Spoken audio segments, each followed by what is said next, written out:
By the way, Alabama, Robert, I didn't get to see the end of the game. Did Indiana beat you all? I know it wasn't looking good when I was watching about halftime. Frequency Frontiers in the house. Good to see you. Who else? Chris is in the house. And Marvin's in the house. Speaking of Marvin, let's bring in the regulars here, or at least a couple of the regulars so far. Marvin, you kind of look like you're just kind of in a spotlight there. I see it. I gotta get my ghost. I gotta get my ghost image figured out here for some reason. I'm not sure what's going on with that. So I'm trying to fix the camera now. Yeah. Hello, fellas. Josh, WEC B640. That's Hollywood. Hollywood. That's a lot of knowledge right there. Yeah. W9EGL says, I'm all Auburn, no clue on the Alabama game. It was not looking good. Did either of you see if Alabama pulled that one back out of the water or not? I didn't. I was out playing Poto most of the day. Let's take a look here. I did hear about it. Caught the edge of it. It wasn't looking good when I looked at halftime. Yeah, when January 1st, when you can run around in a short sleeve shirt, you go outside and play outside. Ooh. My condolences to my friends down south. Oh my gosh. Not good. 38-3. What a blowout. They got handed it. Well, and what was crazy is on college game day before then, everybody picked Bama.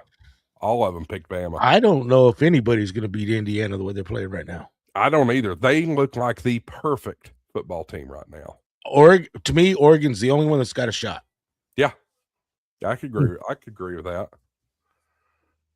Let's see here. What else here? Frequency Frontier says, no, they lost bad. Yep. Yes, they did.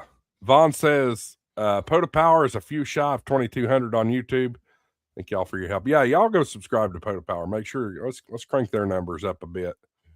Everybody talking about 2,200 and all this stuff, and I'm just measly at 190 now. We got to get you there. We got to get you. We'll get you there.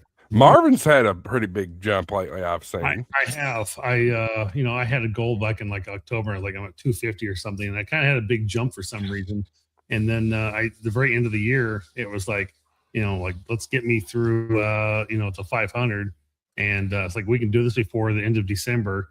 And I'm at 571, I think, as of today. So I appreciate everyone watching, listening, that, my subscribers got up to where they were, and they jumped up really big, really quick for some reason. I don't know if it was just a couple of videos or a little pushing here and there, but I'm grateful for all of it, and very humbled by all that. I was really surprised. So yeah, still got a little bit of a giveaway I want to do for 500. So yeah, well, that's awesome. Yeah. With me, it's just doing more content, and I'm starting to do more content, and that's one of my goals for this year. It makes a difference. And then I think Josh or somebody said not too long ago, is like, you don't have to do a lot of shorts, but I think shorts do make a little bit of a difference. So they do. Yeah, shorts is what reaches the outside world, outside of your realm. Yeah. So it's important. I think it's not your click-through rate, but whatever your swipe rate, that'll tell a lot of the story. I mean, on shorts, your swipe rate's going to be quite high. Yeah. But those that do watch, you typically can pull them in for a long-form video and get a subscription out of them. Yeah. And that's what I've noticed. I've actually gotten several of my shorts here lately, gotten 1 or 2 subscriptions off of each one. Yeah. Absolutely. Yep. Anyway, what's up, y'all? Did y'all have a good Christmas? We did. My wife and I and Otto, my dog, all traveled to Kansas City, and we spent some time with my brother, my sister, and my mom's parents, and it was good to see one of my cousins as well. And I haven't really been with them together with family for many years, and so it was kind of cool to just things didn't work out. We've always been traveling or working, or we've been in the middle of moving once or twice. My parents were moving, I think, last year, and so it's just always kind of goofy stuff going on. So it was good to spend time Christmas and with them and everything. But I thought today my mom called me in and just seeing how things are going, and my sister apparently has like this Aden virus or whatever, adenovirus, and it's pretty serious. It's kind of like a flu and COVID combo of some sort. So, but she's getting better. She's recovering from that, and luckily I've not picked up that myself, which is good. So spending time with them over Christmas, but it was good. We got to spend some time with New Year's with my wife's family yesterday. I smoked some chicken wings and some 2 racks of ribs, and they were very good. So it was fun time. That's cool. And you mentioned that adenovirus. Is that okay? I don't know Yeah. how to pronounce it. So It's rough. It's rough. I've seen that before. yeah. What about you, Dave? Yeah, we had a good Christmas. My youngest one came down, spent the day with us on Christmas Day. Went out and played with the G106 a little bit outside, and got my youngest daughter actually asking questions about ham radio. So now I can't wait for her to come back down and see if we can get her to work on at least getting her tech. And then Saturday after Christmas, my middle daughter and my 2 oldest grandbabies and her husband, they came down. So yeah, it was a good Christmas. Did anybody get anything good? Well, I guess you could say it was a Christmas present, even though I won it on HamShack on Ham Radio Crash Course. Oh, But the G106, it showed up right before Christmas. It's not working well with my background being removed, right. but it showed up right before Christmas. So yeah, I'd consider it a Christmas present. I didn't have anything ham radio related for Christmas this year. Had everything I needed, and my biggest thing was my wife came in from Massachusetts right prior to Christmas. So that was kind of nice to have, and then I was able to also ascertain a job fitting background here. So that was my 2 big things that I was kind of hoping and wishing for, and worked out good. So yeah, I meant to ask you about that. Yeah. You got the job worked out? I think so. Like I said, just pending background, and should have more information on Monday about it. But 'cause everybody's kind of gone through the Christmas holiday. But looking forward to that, knowing a little bit more on Monday in regards to that, and how things go. So yeah, that was my. If there was one thing I could have had for Christmas, that was going to be it. And so it came literally the day before. So it was cool. You just got to hope that they don't find that murder charge from 20 years ago. I was gonna say, did you hide that stuff good there, Marvin? Yeah, where the body said, right? Yeah, no joke. So Well, good. That's exciting. it is. Vaughn's in the chat saying that Christmas came early with the Mark II. Yeah, 100% agree with that. I love this Mark II. I haven't completed the transaction with Gigaparts yet, but I've decided I'm gonna buy it. I love this radio. It is such a step up from what Mike and them would argue as might not be called the Mark I. But if Mike's listening, he's gonna blow a gasket. Yep. Come on in here, Mike. Have you done any remote operation with that radio yet? A lot. Oh, yeah. I've got it set up to where I use the application called SDR Control For ICOM, right? On for the Mac? ICOM. Yeah, I've got it both on my phone and on my computer. Yep.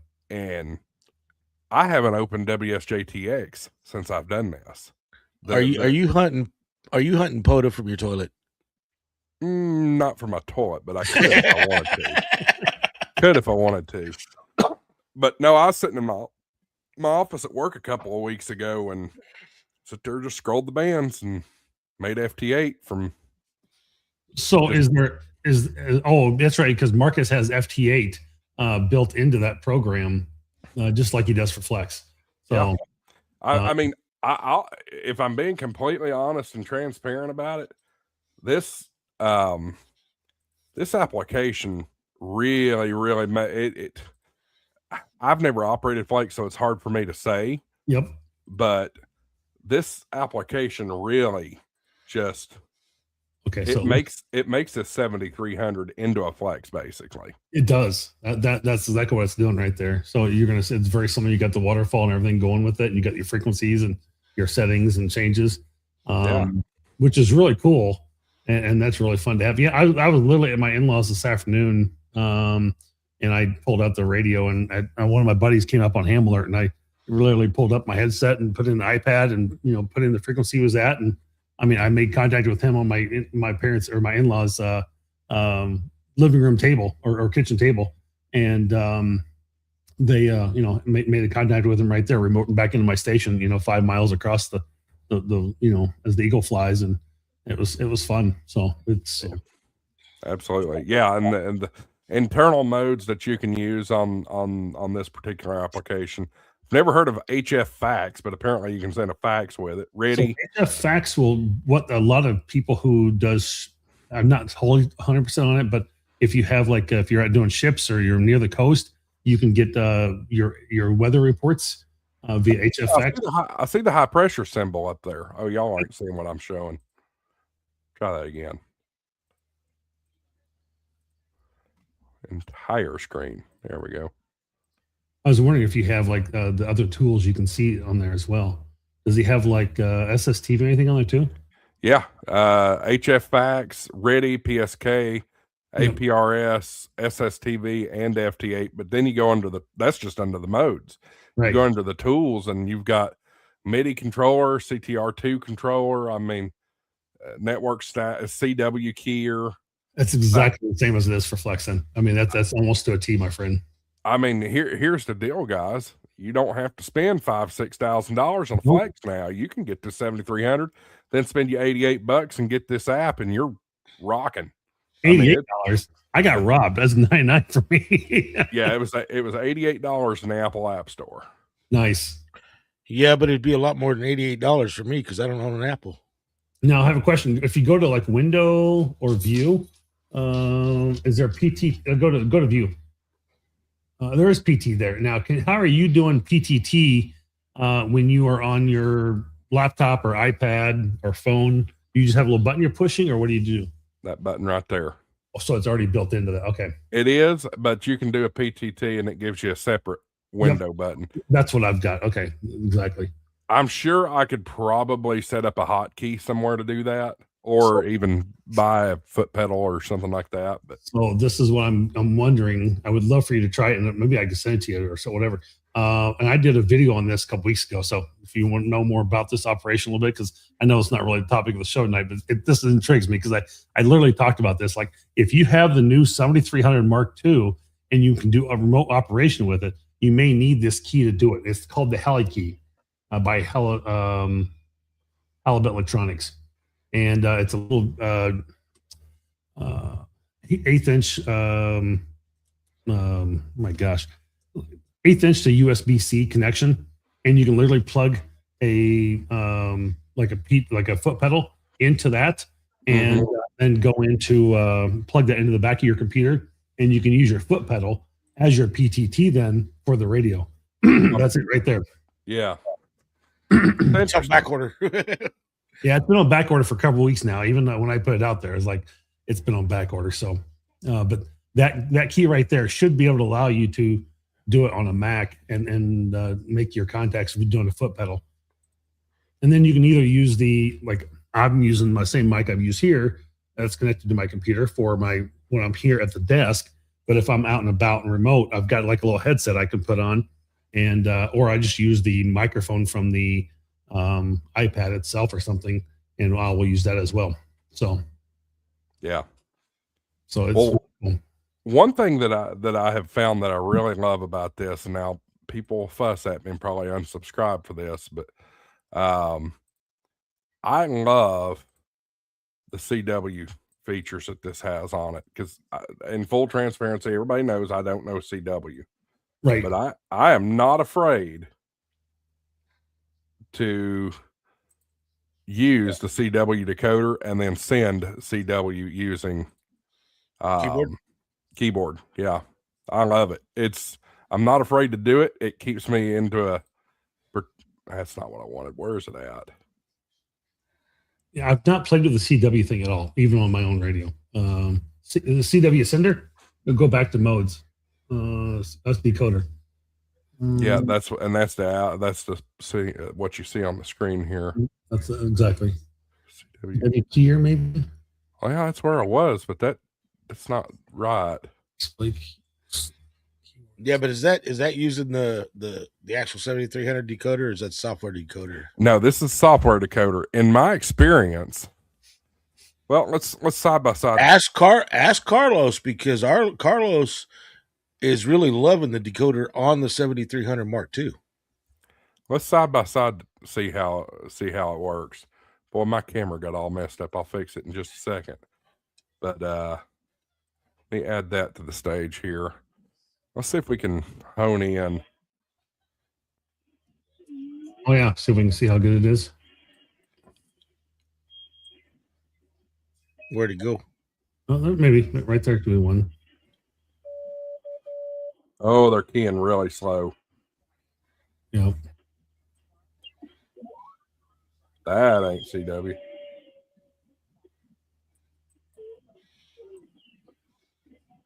It might be CW. There's a lot of people out there that just do 5 words a There minute. you go. Should be something about right in there. That's FT8. That's FT8. I see where you're at now. See, my screen's a little blurry. I'm looking at your number, so that's what I was trying to see where it was at. Yeah, oh yeah, definitely. You can see the decoding. You can see the waterfall. All right, so directly below me, you see the screen from the ICOM. So that'll be the decode there. And then this is the software decode. Very, very slow.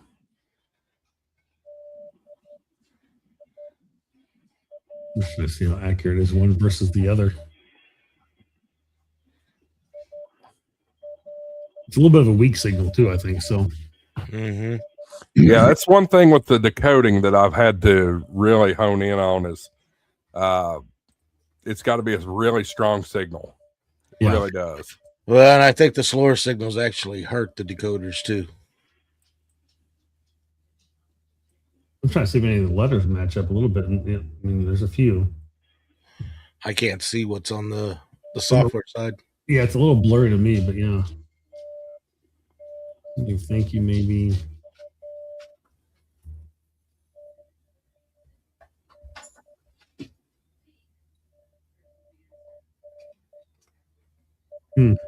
KB9. Yeah, look at the CW decode on the screen, the software decode versus what's on the 7300 screen. Yeah, 7300 is much better than KA3 AUD. Yeah, and that's not getting it at all over here. No. Let me turn up the squelch a little bit. Hey, Paul. Yeah, on the 101 and the FTDX10. But everybody I've talked to that's using that new Mark II said with the auto, if it's up around 23 words a minute or faster, it's really decoding well. That's faster. Let's sit with S for a minute and see what this is doing. Maybe it's looking blurry because I don't have my glasses on. Oh, there's a ton right in here.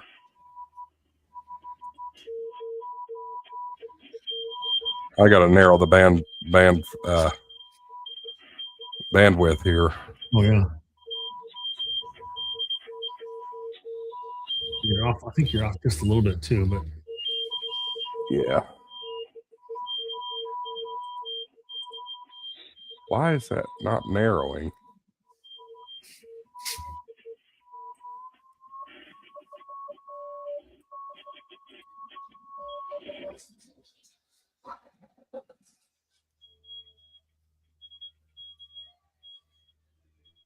If I can come down here. There you go. There we go.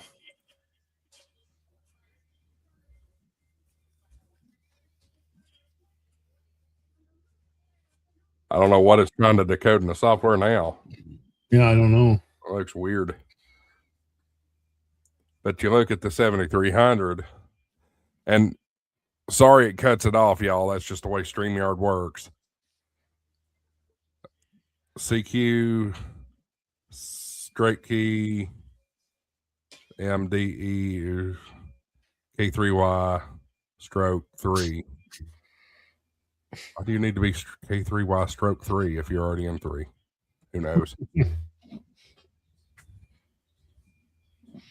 Interesting.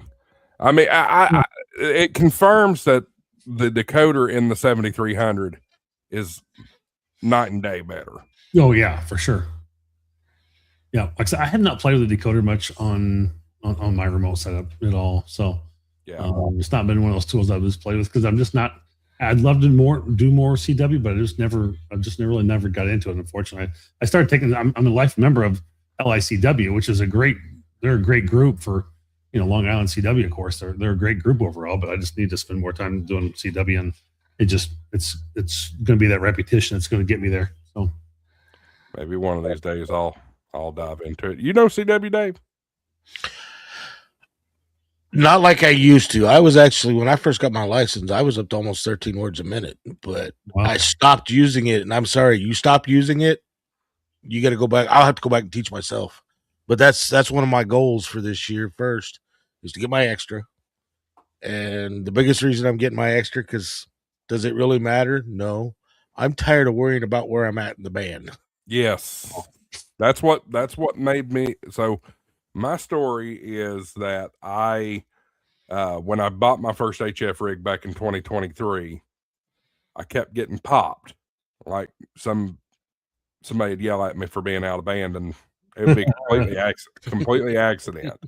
And I said, forget this. I'm just going to go get the extra and be done with it. And then nobody can yell at me anymore. So a couple of weeks later, it was over with.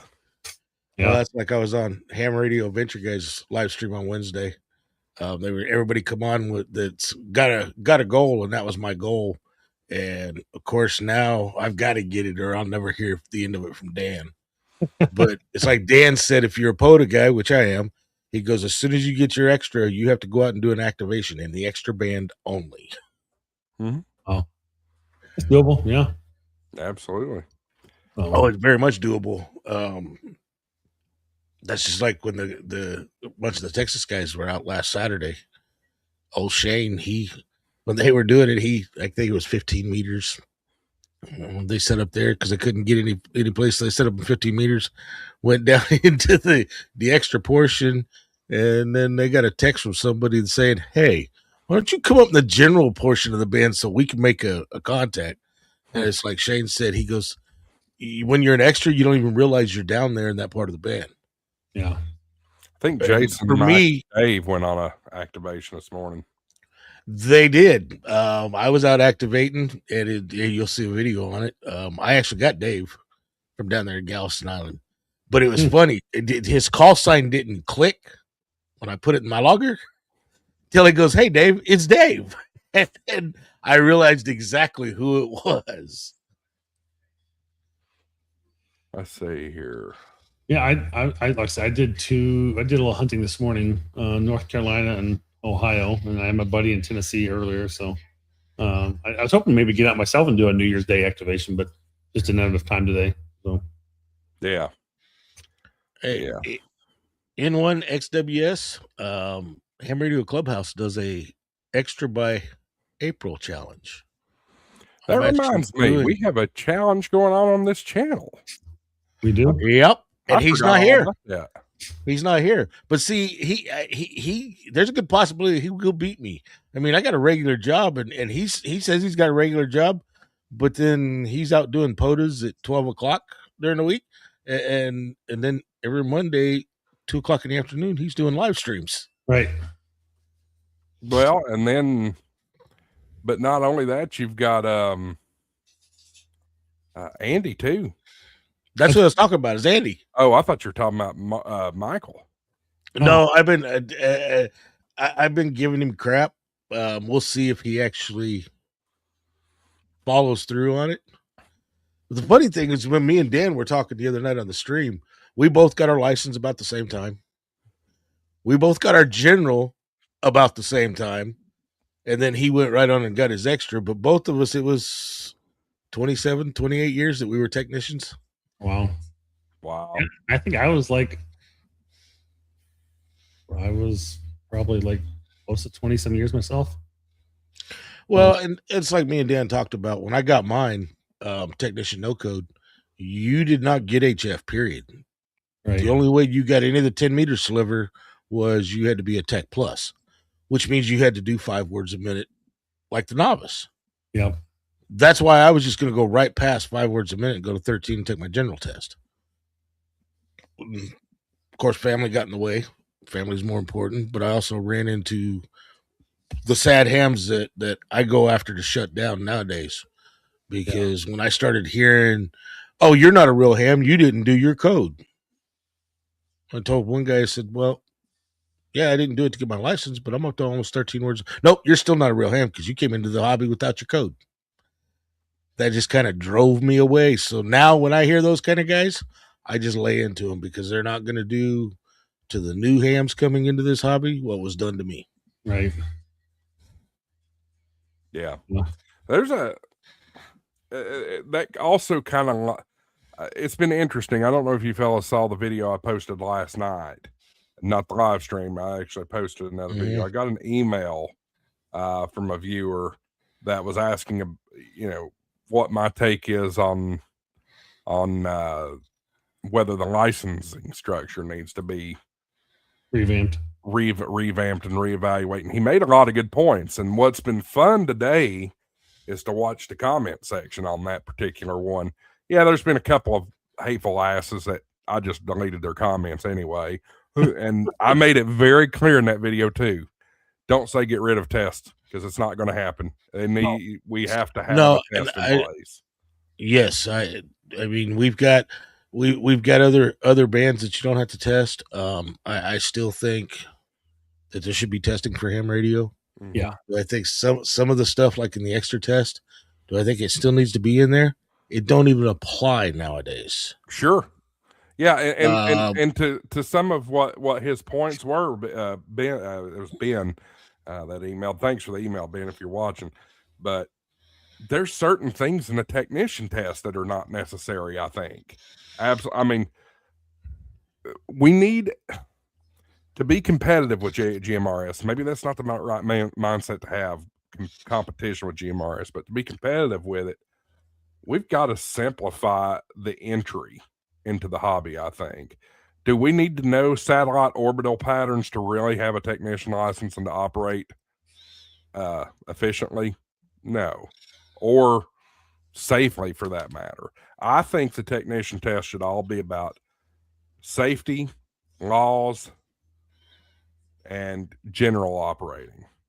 That's my philosophy. What do y'all think? I don't know. That's a hard one.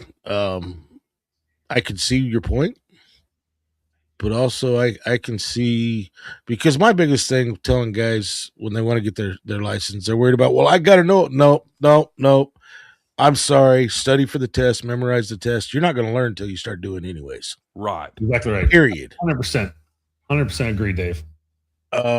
That's why I think, and I can see your point, Josh, but that's why I think some of the stuff that's in the extra test, some of that equipment's not even around anymore, and those questions are still in there. Sure. That they want to utilize. And I know there's some people out there that think everything has to be, oh no, we've got to have them building, we got to have them doing that.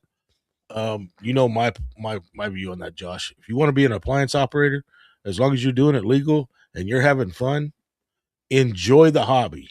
Mm-hmm. We cannot tell these people what is ham radio and what not to do in ham radio, because there's too much stuff to do in ham radio. Right. Oh yeah.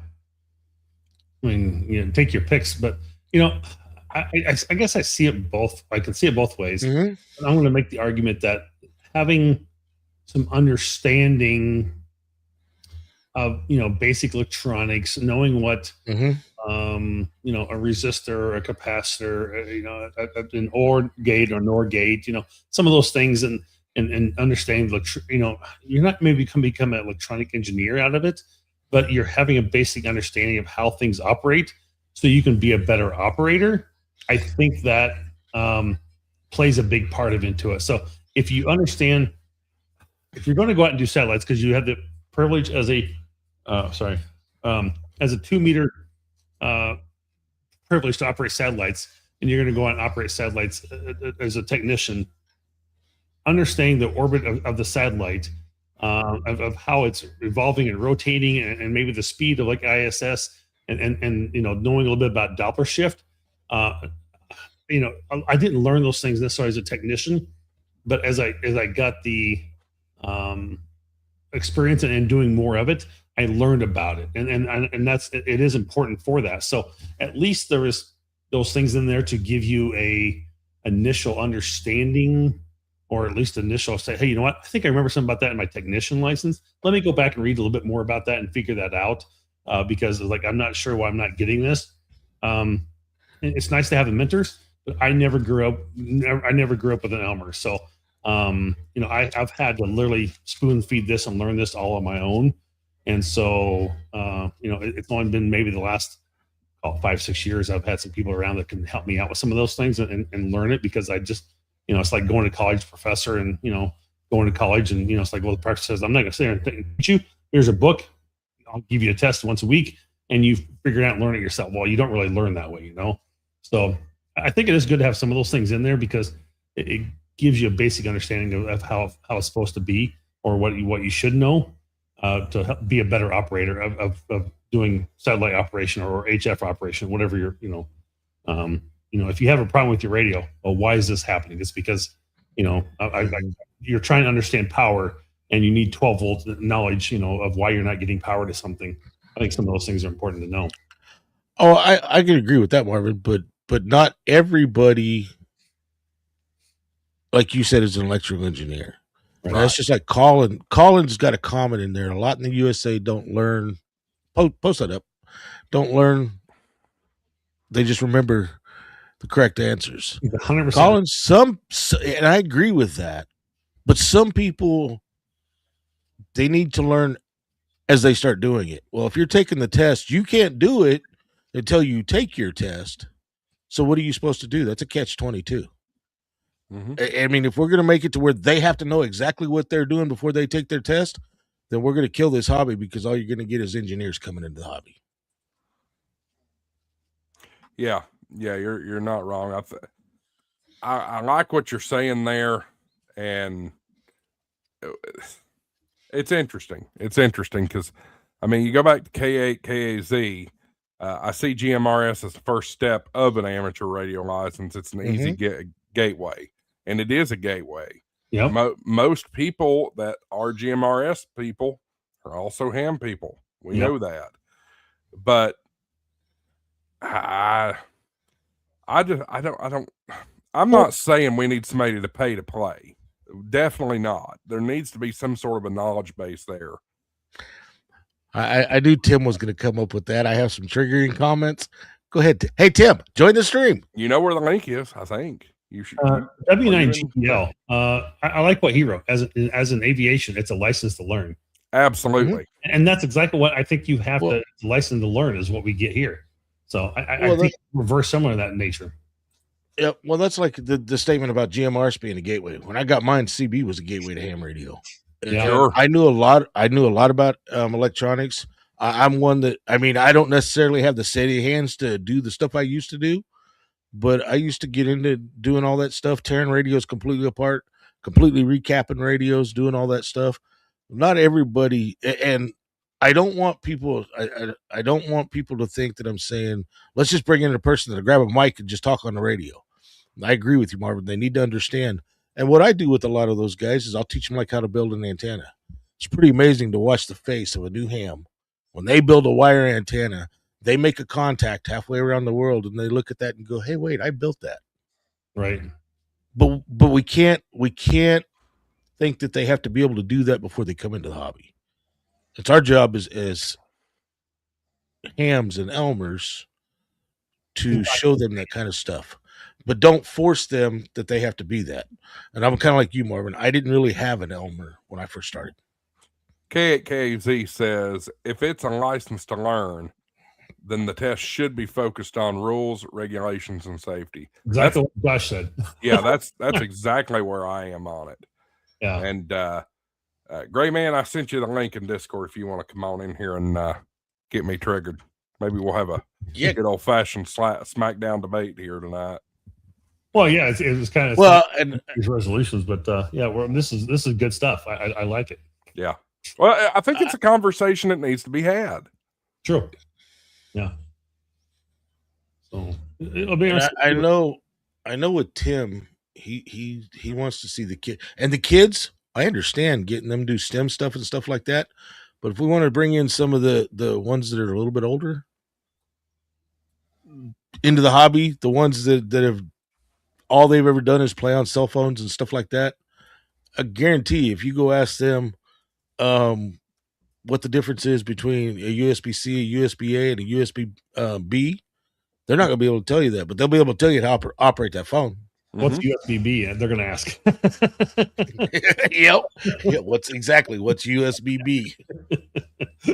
Luckily, I may not ever. Now that I have this 7300 Mark II, I'll probably never touch a USB-B again. We'll see, but probably not. Actually, if you do that, you can have 2 network connections on that Mark II. Mm-hmm. The USB-B will work as another network connection. Well, and that's what I'm running. That's what I'm running the SDR control app with, is with the LAN. It's not being ran off of the USB-C. Oh, really? Interesting. Mm-hmm. It's 100% LAN. The hardest thing, I know we're jumping around topics. The hardest thing about this remote operation was setting up my VPN, because I didn't have one prior to that. Oh yeah. Now I have a question. Did you have to do a tier? Sorry, is it tier 2, tier 3? I'm not following. What do you mean tier 2, tier 3? VPNs can work at different network layers. Mm-hmm. So I didn't know if it was a network layer 2 or. Are you using 0 tier? I have no idea. All I know is I'm using Tailspin. Tailscale. I mean, Tailscale. Actually, that's a decent VPN. That's a decent VPN. He's a layer 3. I was going to use WireGuard, but WireGuard was just not wanting to play right at all. If you're going to do WireGuard, you need to set up your own WireGuard server. Yeah. So I ultimately use ChatGPT to guide me through setting all this up, and ultimately ChatGPT said, "Forget it. Go to Tailspell." Oh, wow. Tailscale. So I on the Flex, because of SmartLink, I have to use a layer 2 VPN, so I can use OpenVPN, which does that. So it gets me there. But yeah, a VPN to, like, I'm gonna have to. I got to get my router set back up, because my router failed the other day. I pulled the power on it for a moment, and it completely lost its settings and went into a boot loop. And I use PF Census. And so anyway, it lost everything. So I have to rebuild my router, and I've got part of it done already, but I haven't done it all. I went back to the ISP router for now temporarily to make it work. But it's one of those things that if I want to control my rotor, I've got to have it connected through a VPN. And the thing is, I just read the other day on the Green Heron Engineering website. So be prepared for this. I don't know, you may not have a rotor yet, but for people who are using like SVR control or flex radios, the RT21 from Green Heron Engineering, Marcus apparently is going to add support for that rotor controller into the software. So I'm sure it'll come over to the ICOM side as well. So he's going to be adding that support very soon. So it'll be it's using a TCP protocol. So it's pretty simple, but that will be fun to have that in there. So it's going to be super exciting when it happens. Marcus is the bomb. Yeah. He's a very smart guy. Sure. I was emailing him earlier today. He is the bomb. Well, the whole reason I asked if you were doing hunting POTA from the toilet, Josh, is because Tim said that's where he's doing it from. Damn straight. I've been doing that for a couple of years now. Shoot. Tim, I ain't gonna lie. I study for my extra, my general, and my tech from the toilet too. Oh, we all it can be done. So what are you working with, Mark? Oh, when I first I can't don't tell anybody. I got a little early access to the 7300 Mark II, and so I was trying to get that program working before it was ready to work. Although he made some not assumptions, but he might have had some behind the scenes information too. Okay. So his statement was, "Oh, great, it works." So, and then literally that morning, he sent out an email to this distribution list that the experimental settings with the 7300 was working. So nice. And he posted again today. And by the way, the Halley key does work as a PTT in here. So okay, and so does that work out well for you? I haven't tried. I mean, I've tried it just right here while I heard you talking about it. So okay, yeah, this software is exactly the same as the Smart SDR for that's what it looks like. I've not used it myself for the ICOM side, but it looks like it's exactly the same from what Josh showed earlier. So yeah, it's very cool. It's great stuff. So the interface isn't as nice as the Flexes. Yeah, but the framework of the program is exactly the same. All the functionality is exactly the same.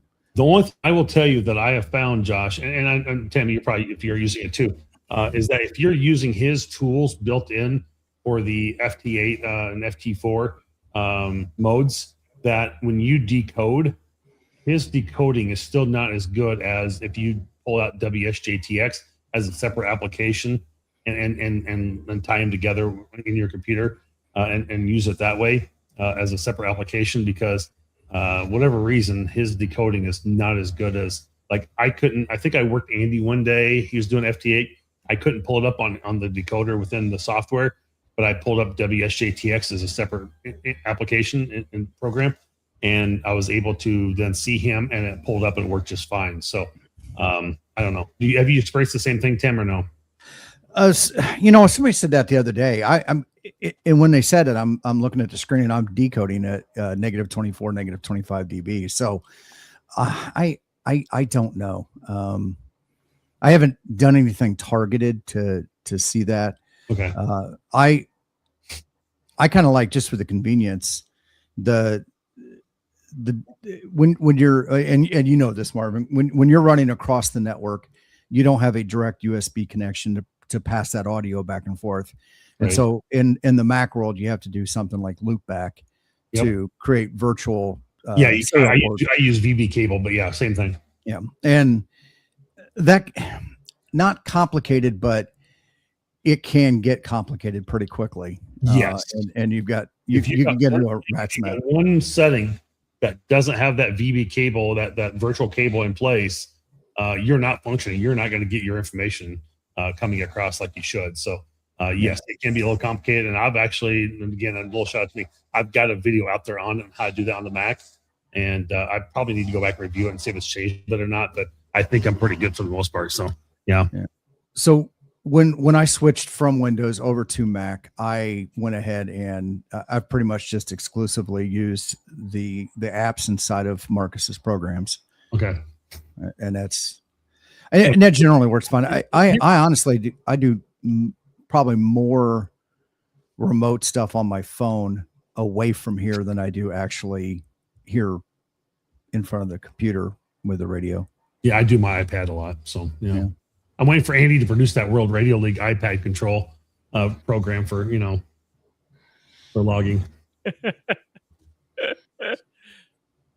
Good evening, Andy. Yeah, we need to. Hey, everybody, how you doing?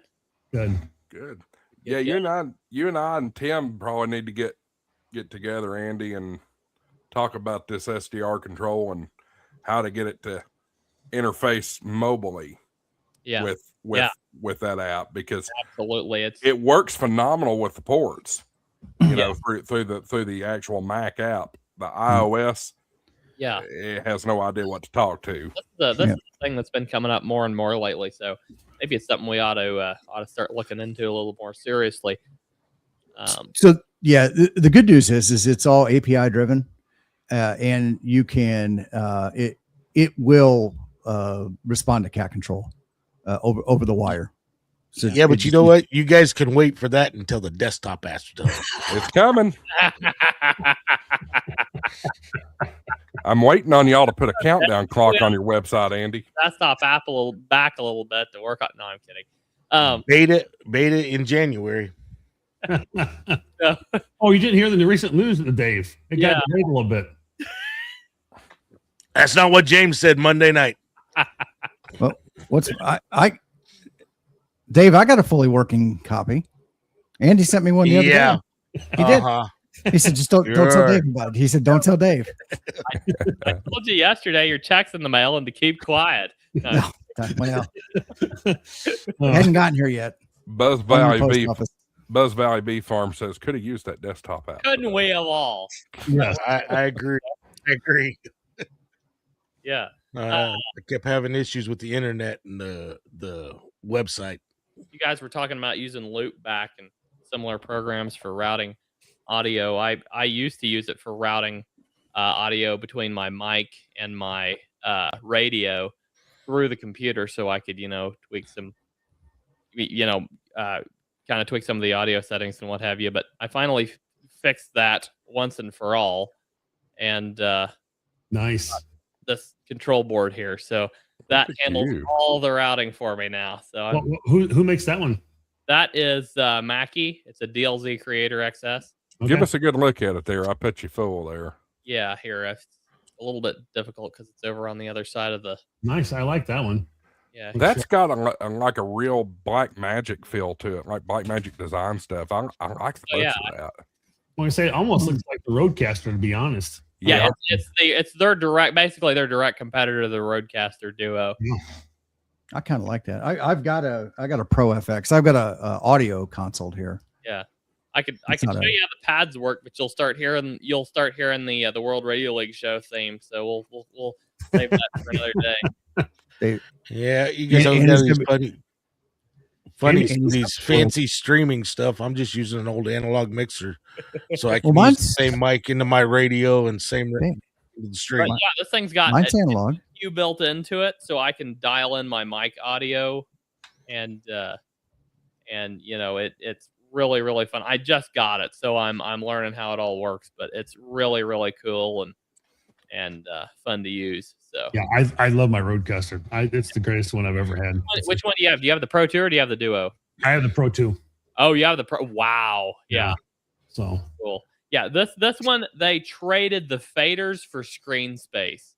So you've got a bigger quite a bit bigger screen, but knobs instead of faders. So I like faders, but knobs are really all I need for my setup. So and I like I with what I needed to do with it, after all the research I did, this seemed to be the best option. So. Yeah, KZ said I got a Roadcaster Pro 2. Like, yeah, it's the bomb. It's one of the best ones I've ever had.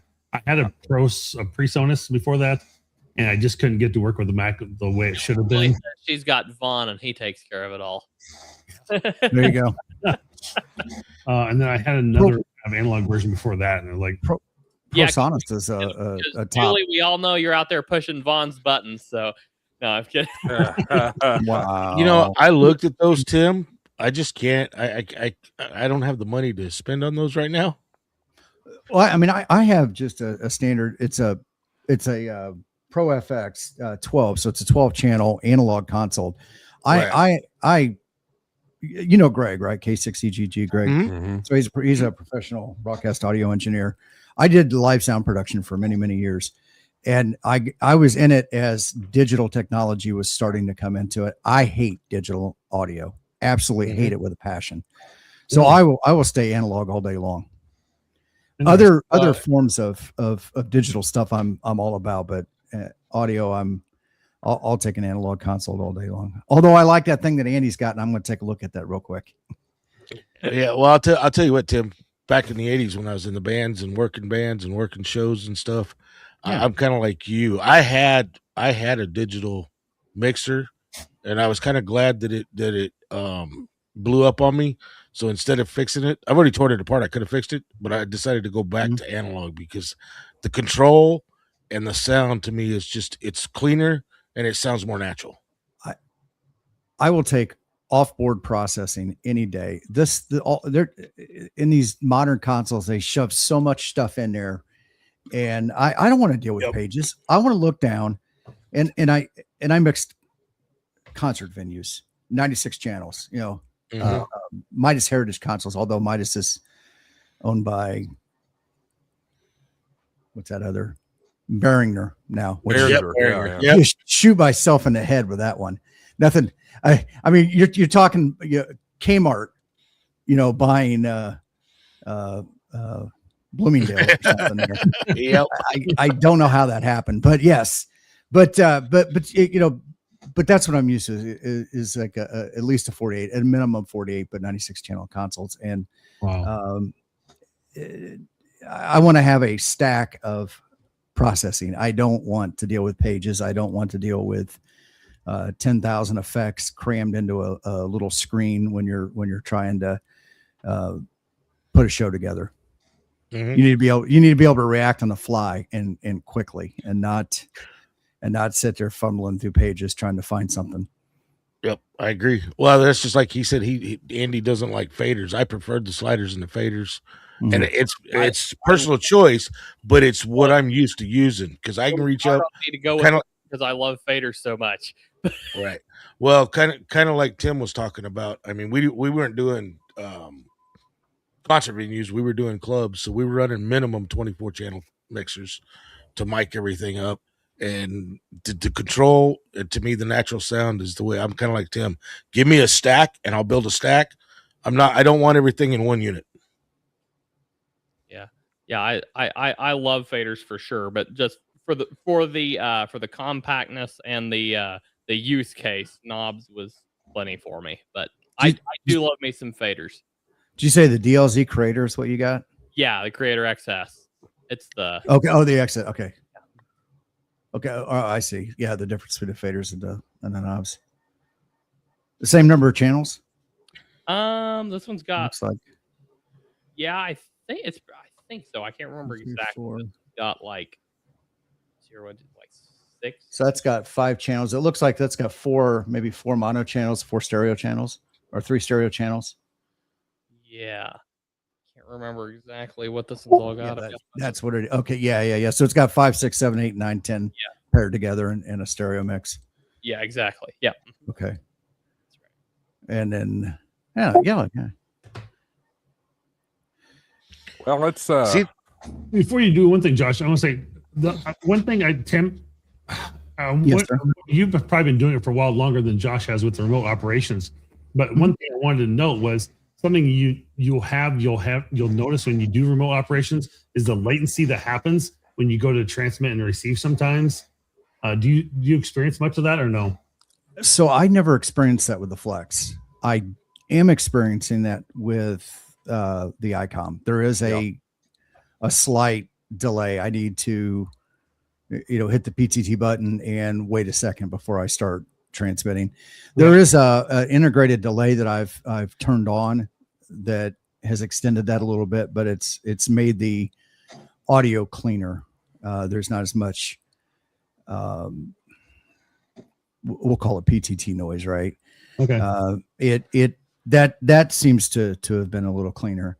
I set up a second receiver here in the house, brought everything down to like 1%, and was doing some testing of the audio and everything. Interesting. Okay. Yeah, I experience that from time to time, so I was just kind of curious when I go to transmit. I've experienced that a little bit. And I just want to let people know that is potential, something you might have happen. But I didn't know how much you had that happen on your side with Flex or the Icon now. So how much that was happening. So I'm just kind of curious. Yeah, I've noticed a little bit more with with the Icon than I have the Flex. Okay. And I'm assuming it could be there. I'm generally on the cellular network when I'm connected, and 4G, 5G. Right. Yeah. That's all I want to say. Go ahead, Josh. So Tim, you said you had something to trigger everybody with when we were talking about licensing. Well, I want to wait for Dave to get back. I don't want him to miss out. You got his attention. He popped right back in. Yeah. That's funny. Yeah. So my general thing, and I'm not about ham radio. It sounds odd. I am about electronics, and I am about all the lessons that in life that you can learn from electronics, from how to fix things around the house all the way through. And so for example, David mentioned the kids. It's not about getting kids. That's all about a state of mind, and that's changing the mindset of people in the hobby. Much like you were talking about, right? We got to get rid of the gatekeepers. They're going to drag us down. Mm-hmm. But there is a fundamental difference between being in a mindset to do this and having somebody just. It's like I feel like we've got a lot of people that come into the hobby that it's like their golf game, right? If they can go out and they can buy the best clubs and they can buy the best balls and they can go do whatever, Bob's your uncle. And at the end of the day, they're not necessarily getting anything out of the hobby. It's an activity, and that's fair. And that's fine. And we should have easy licenses for that. But I feel like if you want anything bad enough, you're going to work to do it. And there are plenty of opportunities to learn and to get in there. This hobby was a hobby that was created by people in their garages and their workshops that didn't know anything about electronics, didn't know anything about radio. They invented it as they go. And I don't think it's too much for us to ask that people coming into this hobby have that same kind of drive. Yes, it's an activity and it's fun to do. And I don't have problems and there's places for all that. Not gatekeeping, because Dave, I will encourage anybody to go off and do anything, because the last thing I want to hear is somebody tell me no. Because like you, I had those same people when I went around this 30 years ago.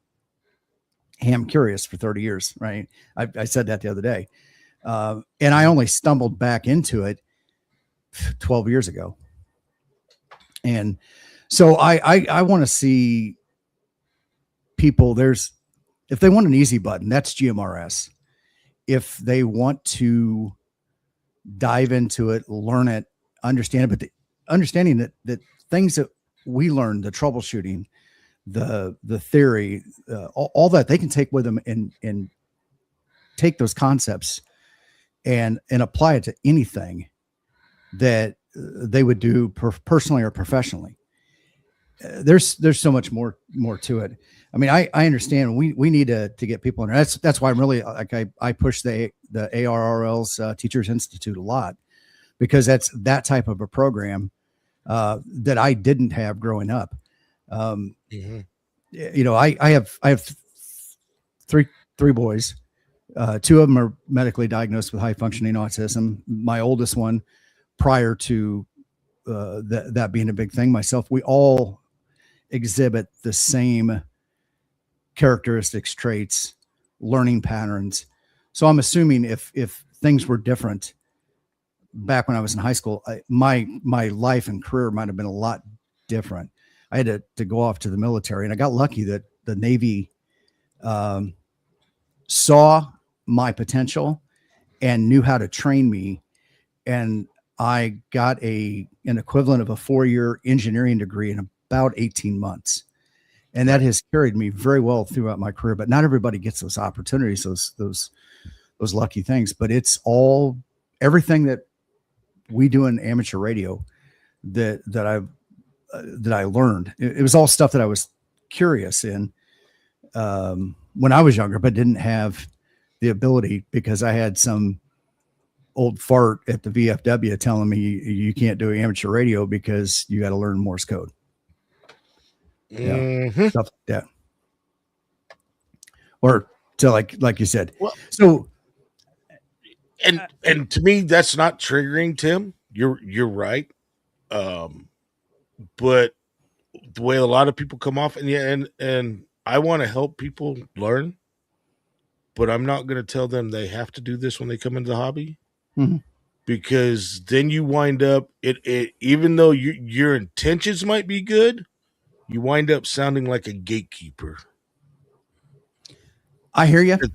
And I'm willing to help. I will go to the ends of the earth to help anybody as long as they're willing to help themselves. And they have to show that they're willing to help themselves. Yep. And I'm sorry if you got to study to take a 35 question test to say that you're willing to help yourself. Okay. Oh, I agree with that. That's why I don't think the test should go away. Period. No. I think our test should be maybe changed. I agree with that. I don't agree with I heard both you guys say, well, they're testing for stuff that isn't in use anymore. Well, it doesn't matter. See, that's the difference between CB radio, GMRS radio, and amateur radio. GMRS radio and CB radio are channelized services, and they tell you exactly what you can and can't do. Here, we're given a span of frequencies, option of guidelines, and they say go forth and prosper. So there's a huge difference between those two. So if you want that, so having to test on things that we may not do today or may not be commonplace doesn't mean that it can't be done. I'm not saying that things need to disappear, but there's some of the things that are in tests that equipment's not even around anymore.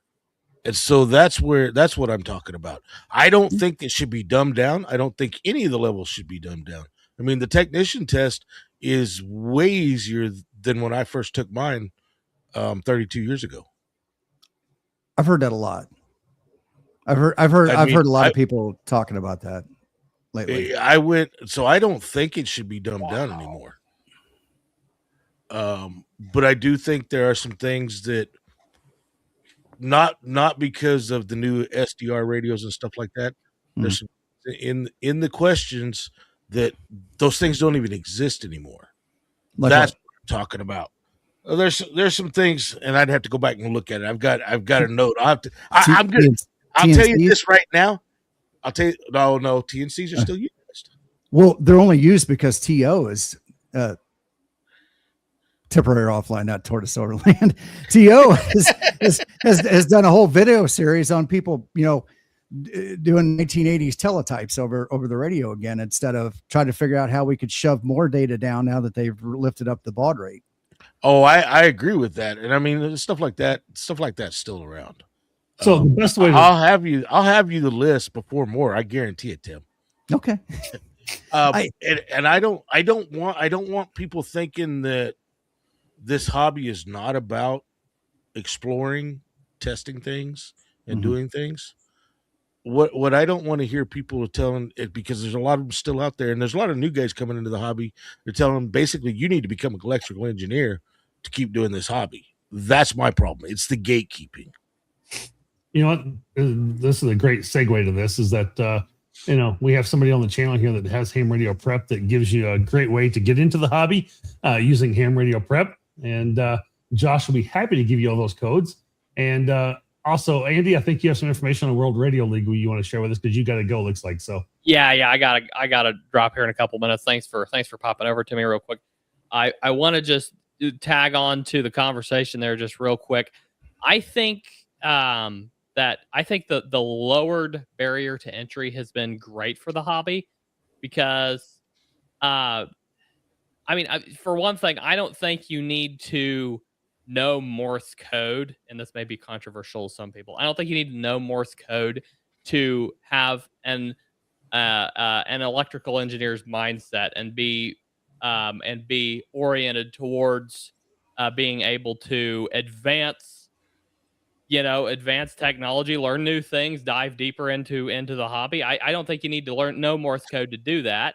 On the other side, I don't think you need to be an electrical engineer necessarily to know Morse code and expand that. Like Forrest KI7 QCF, great example. He's new into the hobby, and he's expanding Morse code like crazy. It's really cool to see. And you don't need either of those things to advance the digital mode side of things, to have that sort of a mindset. So I really think we're a very cobbled together group of people that are all interested in different aspects of the hobby, some of us more than others, but to all of us, it is a hobby. And to all of us, I think we're all interested in our own corner. And as everybody is kind of pushing on their own corner, it's, it tends to grow and expand and develop in really cool new ways. Now, that may not, no people might not agree with me there, but I feel like I feel like you don't have to have all of one trait to have a whole lot of another. So Right. I think Very it's true. I really think it's all about, using our strengths to advance our part of the hobby. Now, yes, I do have. I'll let you guys get back to talking about that in just a second. But I do have a couple updates for you on World Radio League. Comma separated logging is now live and in production. So go log all the comma separated contacts you want. Really fun. So that one is live. We've got a couple things in testing right now, and they're slipping my mind while now that I'm up on screen. Give me just a second. When you say comma separated logging, you mean like call sign, comma? Yeah. Yeah, that's I not did- I working. did that tonight. It worked perfect. Yeah. Okay, because I It's tried not working that. in mine. I tried that. Well, you need a refresh, Dave. It's working great. It's a really cool feature to use. It really is. I tried that the other day, not thinking about it, because I'm for the Dave last looks year salty. I've been using Polo, so I just out of habit click, and I'm like, what? So I just saved the mess and then went back and we just released it, so it's out the door now. That one's live. Awesome. We've got so we'll be working on the Winter Field Day. That's like the next thing on our list is Winter Field Day 2026. We're going to be working closely with Marvin and his team over there at Winter Field Day to get that all sorted out. We're in the final testing stages of adding of importing confirmations from like QRZ, LOTW, so you can import those confirmations into your World Radio League contacts. We've got this little feature where we are adding a lock button to the mode, so you can just toggle that on if you don't want the mode to follow your frequency based off of the US band plan. Say you're in a different region or something and you don't use our same band plan, so the modes don't correspond to the frequencies quite the same. You just lock your mode to whatever you want it set to.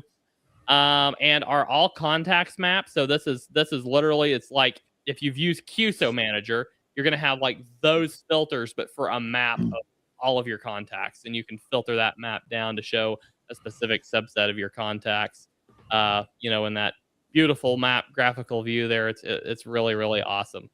So we've got several more things in the works, but those just a top few right there, right quick. And those one that's out, several that are getting ready to come out. And we go live every Monday at 2 Central. Myself at the World Radio League show on the World Radio League YouTube channel. And lately, Catalina's been coming along quite regularly. James has been on really regularly. It's a ton of fun, so go check us out over there. On the Ham Radio Prep side, kind of World Radio League too, we're launching the Parks on the Air course. So, the video series on YouTube. So go look at those Parks on the Air videos. There's a couple of them out now. There'll be several more to come, and this is a huge team effort. Myself and Jim and James, you'll see all three of us in that course, and there's a lot of the rest of the team is working on things behind the scenes. So yeah, that's the updates from our side. 2025 was an awesome year. We're looking for 2026 to be even better and more exciting as the year progresses. And yes, we can't wait to get the desktop app out the door. We're very excited about that. And we're going to start the World Radio League year off right next Monday, talking about Winter Field Day with Andy. So I'll be on there with his live stream. First episode of the World Radio League show 2026. Absolutely. Will include Marvin. Yeah, absolutely. So let's go. Looking forward to it. Looking forward to it next week. If any of y'all have any questions for me, throw it at me, and then I got to dip out of here. I got a quick question, Andy. Go for it. Is the comma separated logging supposed to be working in the web page? Web app, mobile app. Yep. Yes, It did not brought up work the in the page. web app today for me. I brought it up. I brought mine up on the web app for January 1st. These 4 contacts right here were comma separated. This was Julian Vaughn's POTA, and all I did is I went over and typed them in and rock and rolled. Pop a couple call signs in there with a comma between them. You'll see it looks up the first one. He puts a comma in, and it closes the lookup, and then he'll put the second one in, and it'll look that one up. I did that, and it would not. It was doing the lookup, but it would not log them.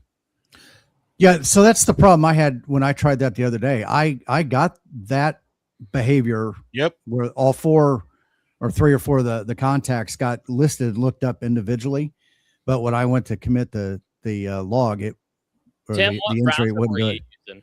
I use Chrome Dave, how on about Mac. you? I'm using Brave, which is a Chromium-based browser. Hit log on that if you don't mind, Michael. Yeah, I can do that. Watch this. Boom.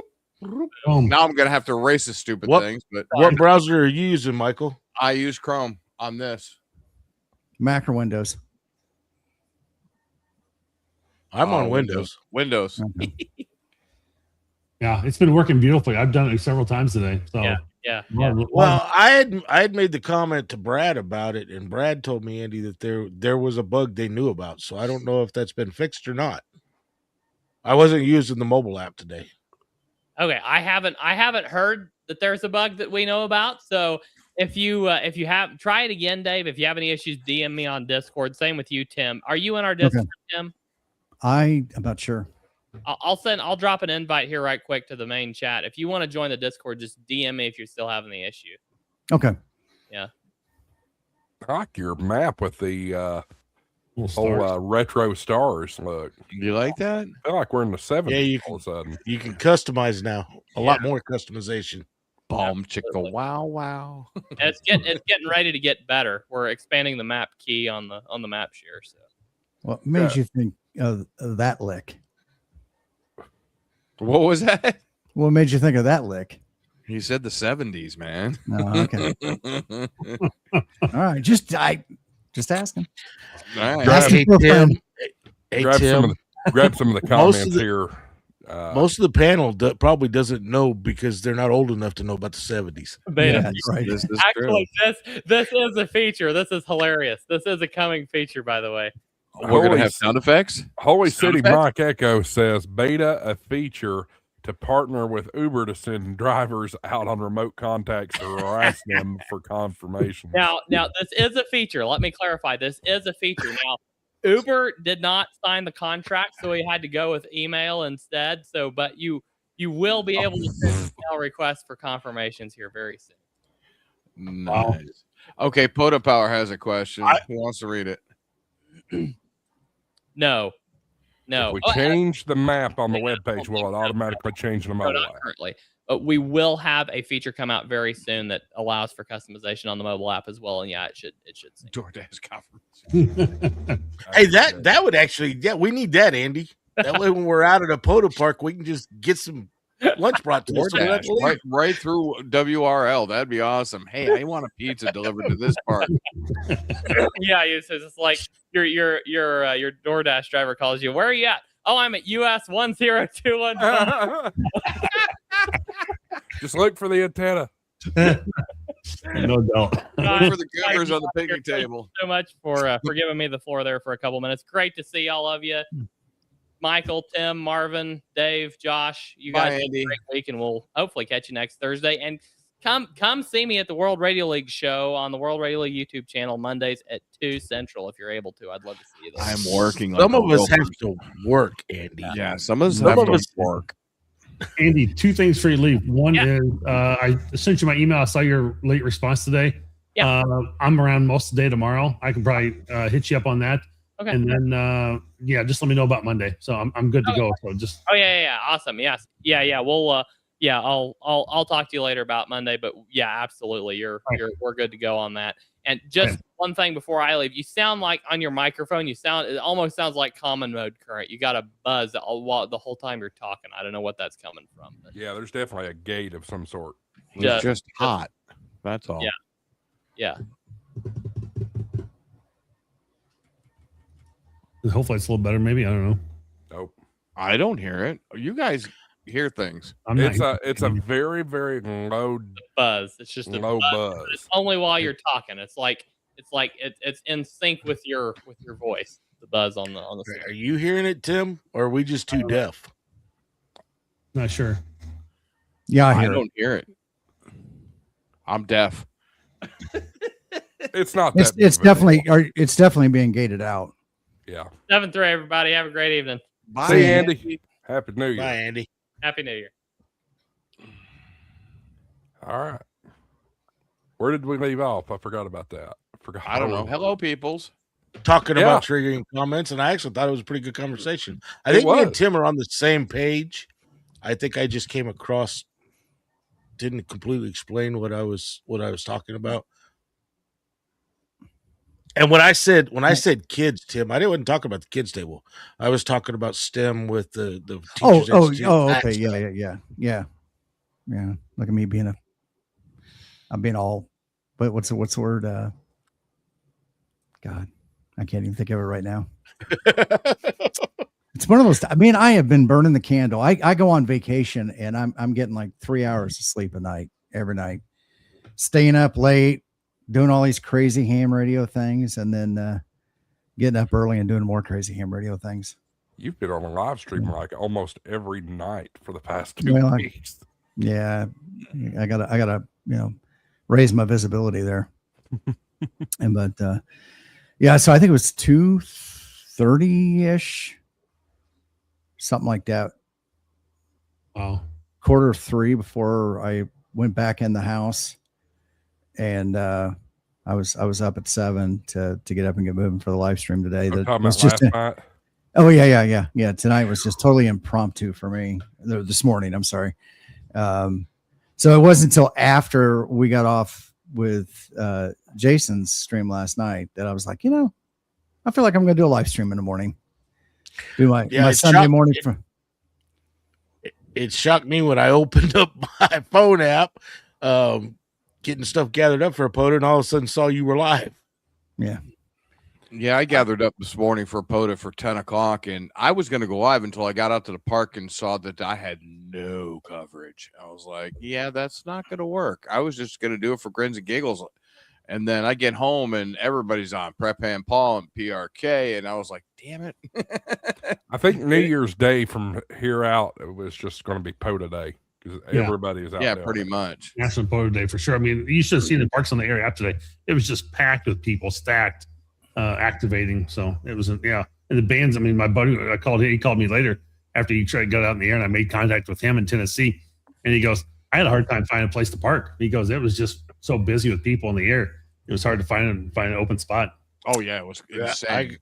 I got out early enough that I was able to find a spot, and I stayed that one spot down there today. I mean, I wound up with 44 contacts. But if I'd have just been going after the numbers, I know I could have done well over 100 contacts today. But I was having too much fun. I was enjoying the day out there instead of just going after numbers. As Buzz Valley Bee Farms 2150 says, the bands were slammed. They were. I mean, my wall was just it was just stacked. So it was crazy. So I don't see how anybody functioned after last night. I was wiped after Jason's stream last night. It was late. I don't think I've been that late. Hey, Josh, you got to remember, like me and Tim, we're the generation where we went till 5 o'clock in the morning, got an hour of sleep, got up and went to work the next day. That's right. I didn't have to work. And so it begins. Money isn't everything. It's the only thing. And everyone has a price for the $1 Million Man. All right, let's. KZ, great conversation tonight. Thanks for the 5 there. So thank you. Thanks. Josh, I just sent a request to share a screen. Oh yeah, you did. There you Yes. That was 20 meters today. When did I send that out? Oh yeah.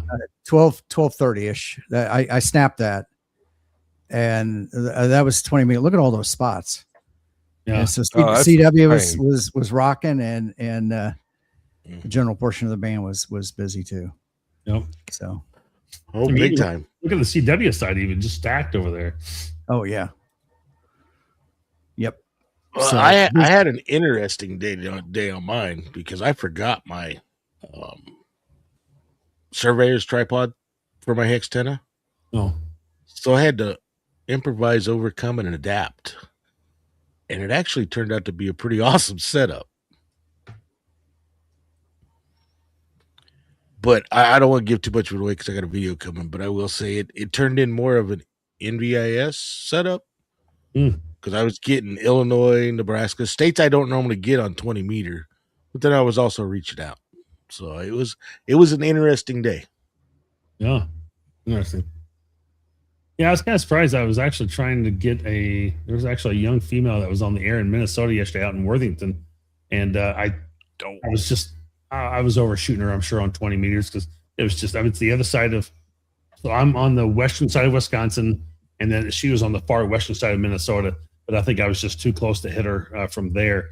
But it was, bands were actually pretty decent. The last couple of days have actually been really good across the board. So, which has been impressive. So, considering how crappy they were for a while there. Well, that's like I didn't go out QRP today because of the way the bands were the last couple of days. So, I mean, I took my 6200 with me, but I took my 710 out today. I wasn't going out without out 100 watts if the bands were like they were yesterday. Yeah, no doubt. Josh, do we want to get to kind of some New Year resolutions and things about 2026? I mean, we've kind of been the topic for the night, but we've kind of been, other places, but it's all been good. This show has a miraculous way of doing that sometimes. But, no, a really good conversation. So let's we talked in the past few weeks about what we were proud of for 2025. Well, 2026 is here. Let's talk about resolutions. What do you want to achieve in 2026, whether it's radio related, channel related? Let's see. Michael's already showed. He wants more snow, apparently. No, that was my POTA this morning. There nice. you go. That picture. You're dedicated. That's crazy talk. That Yeah, picture. no and thanks. that picture. That was That's crazy the park. talk. Yeah, that was the park this morning. Yeah, but were you sitting out in it, or were you sitting in I the was vehicle? in my truck. I'm dumb, but I'm not stupid. POTA Mobile. What's that? I said POTA Mobile. Exactly. 8 TAS and an 891 for the win. Yep. Yeah, we have about 10 inches of snow sitting on the ground here too, and we keep getting snow just an inch or 2 inches every day. So it's POTA Mobile for sure. I'm not gonna go out and set up antennas in that. So It was like 23 degrees. There's no way I was gonna sit out there and throw an antenna up. Nope. Well, and that's the way it's been here recently. But today, that's the whole reason I got out and went and sat at a bench. I mean, when you can run around in short sleeve shirts down by the lake on January 1st, you better take advantage of it. yeah, that's a nice day to do it for sure. What was your high temp today? I think we got up 61. Oh, we didn't see that here. I think we got into maybe 39 or something was the top. So maybe we'll get it tomorrow. Yeah, it's one of those things. It's supposed to start warming up here, so but it's going to be mid-30s. So it's still not warming up enough to really go out and do it, but maybe provide a little bit more of an opportunity to get out a little bit more. So we'll see. I mean, I still people getting out and this stuff all the time. And of course, I shouldn't be the one to speak about that because Winter Field Day is coming around. So I hope people do get out in the cold and operate. But absolutely. Well, I think Dave mentioned his goal earlier, right on. That was the one in the episode about your resolution and your goal for the year, and I've kind of started to think about this a little bit, and I just haven't really put a lot of thought into it yet. Or maybe the spotlight for this year, but obviously growing my channel, doing some more videos. I'd like to get more podcasts out more than I do, more often than I do. Those are kind of my my channel goals. But just personal goals is just actually spend some more time operating. I may have with this new job, I may have a lot of time on the road mobile, so we'll see what that looks like. Going to and from work, an hour drive. So if I decide to do that, or if I want to move somewhere closer, but we'll see what that looks like. I've got some other RF issues. I've got an antenna I bought this past year in 2025. I really want to try and use the ICOM 705 to help resolve some of those RF issues potentially, and whether they're coming from me or a neighbor nearby or exactly what's where they're at. I'd like to be able to solve some of those things, but I think as Tim kind of alluded to earlier is that he likes the troubleshooting and likes the learning side of doing things, and that's kind of where I've been probably this past year, doing a lot more learning and, really figuring things out. And that's where I've kind of got into that's been my ham radio mode I've been in, I guess, per se lately. So, I want to continue that a little bit here in 2026 as well. So, I talked a little bit about mine. My biggest thing is of course the extra, and I'm not going to call them resolutions because to me, those normally get dropped. So I'm calling mine goals, and putting them on YouTube on streams. This first one being making sure I get my extra by April. I know I won't hear the end of it if I don't get it. So I'm going to use that for drive. I know I can get my extra. I'm not worried about it. I just got to sit down and brush up on some things and go take the test. Then also do a little more on my channel, be a little more active on my channel. But one of the biggest things I want to start doing is helping new hams that are mic shy and stuff. So we're going to work on trying to put like some POTA events together, like the place I was today. That's part of why I went down there, was to check that out and invite new hams, and also invite people that might just be interested in ham radio down so we can show them what ham radio is all about. And that's some of my goals for this year. It's good stuff. Good stuff. Teaching, go ahead, Tim.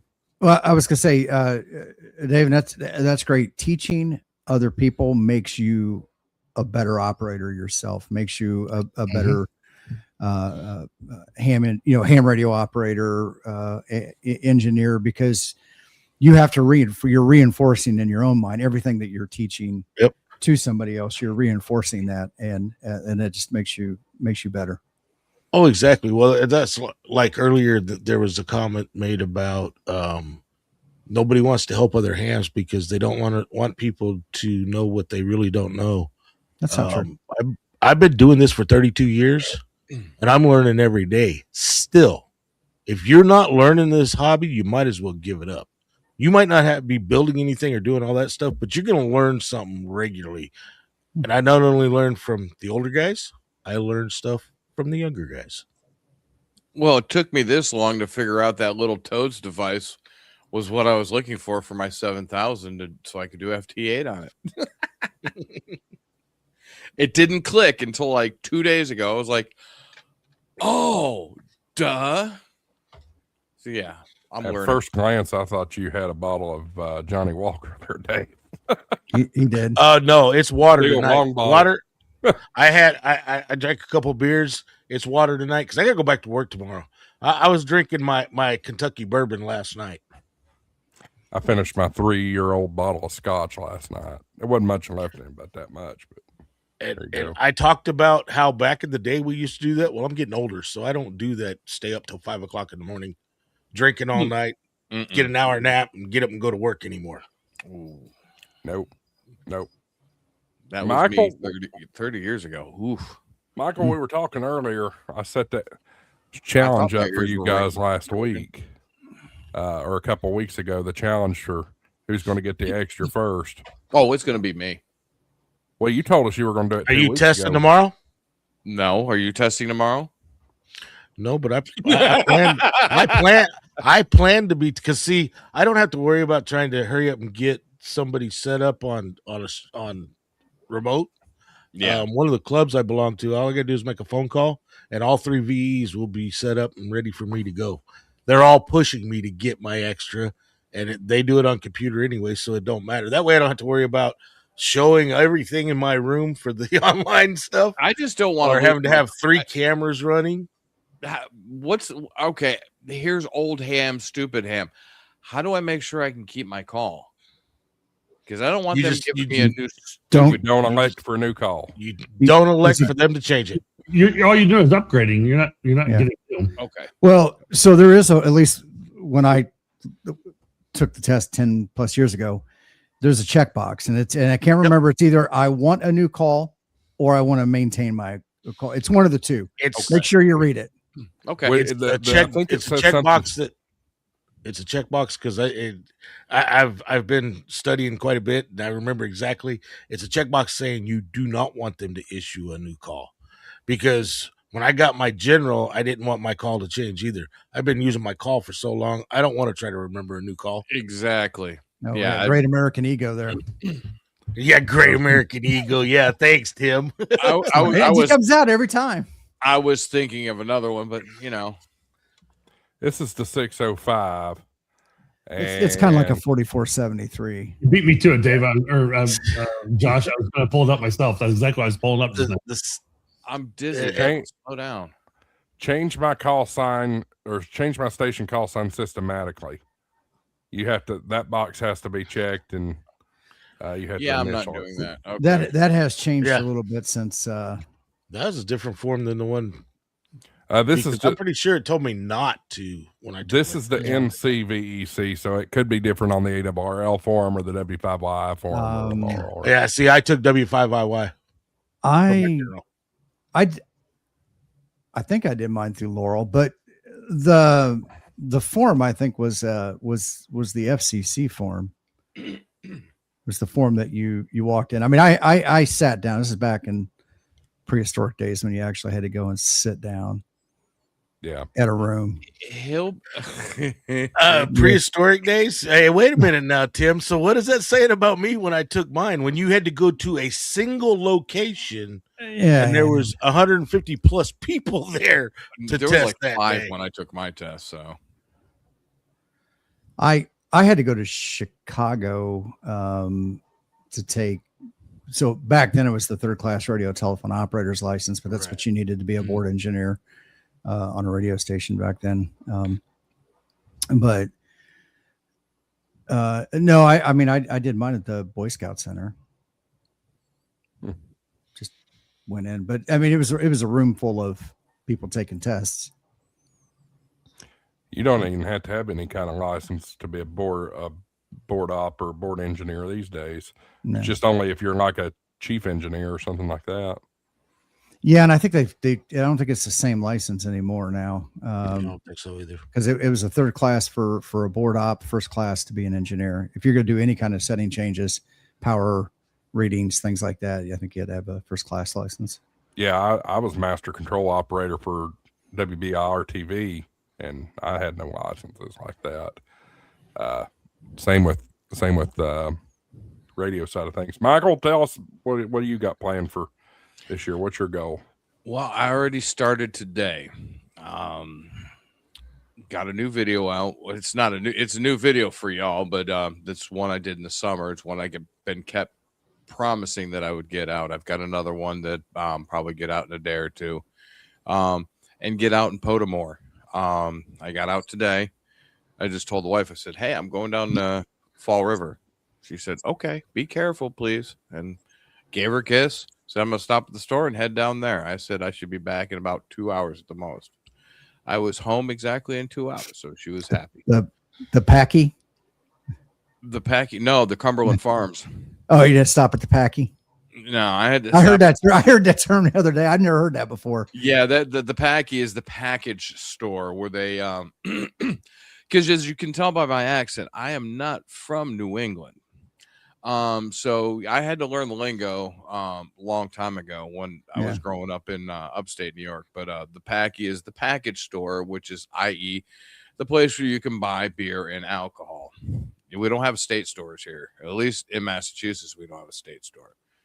But yeah, I'm gonna definitely start getting into more POTA tomorrow. I'm going to meet Eric and when JUR, I hope tomorrow afternoon. I got to throw my gear in from my personal vehicle into my work truck, and hopefully it's not as cold as it was today. Right now I'm looking at 15 degrees, and I think it's supposed to go down to 13 with a wind chill below 0 tonight.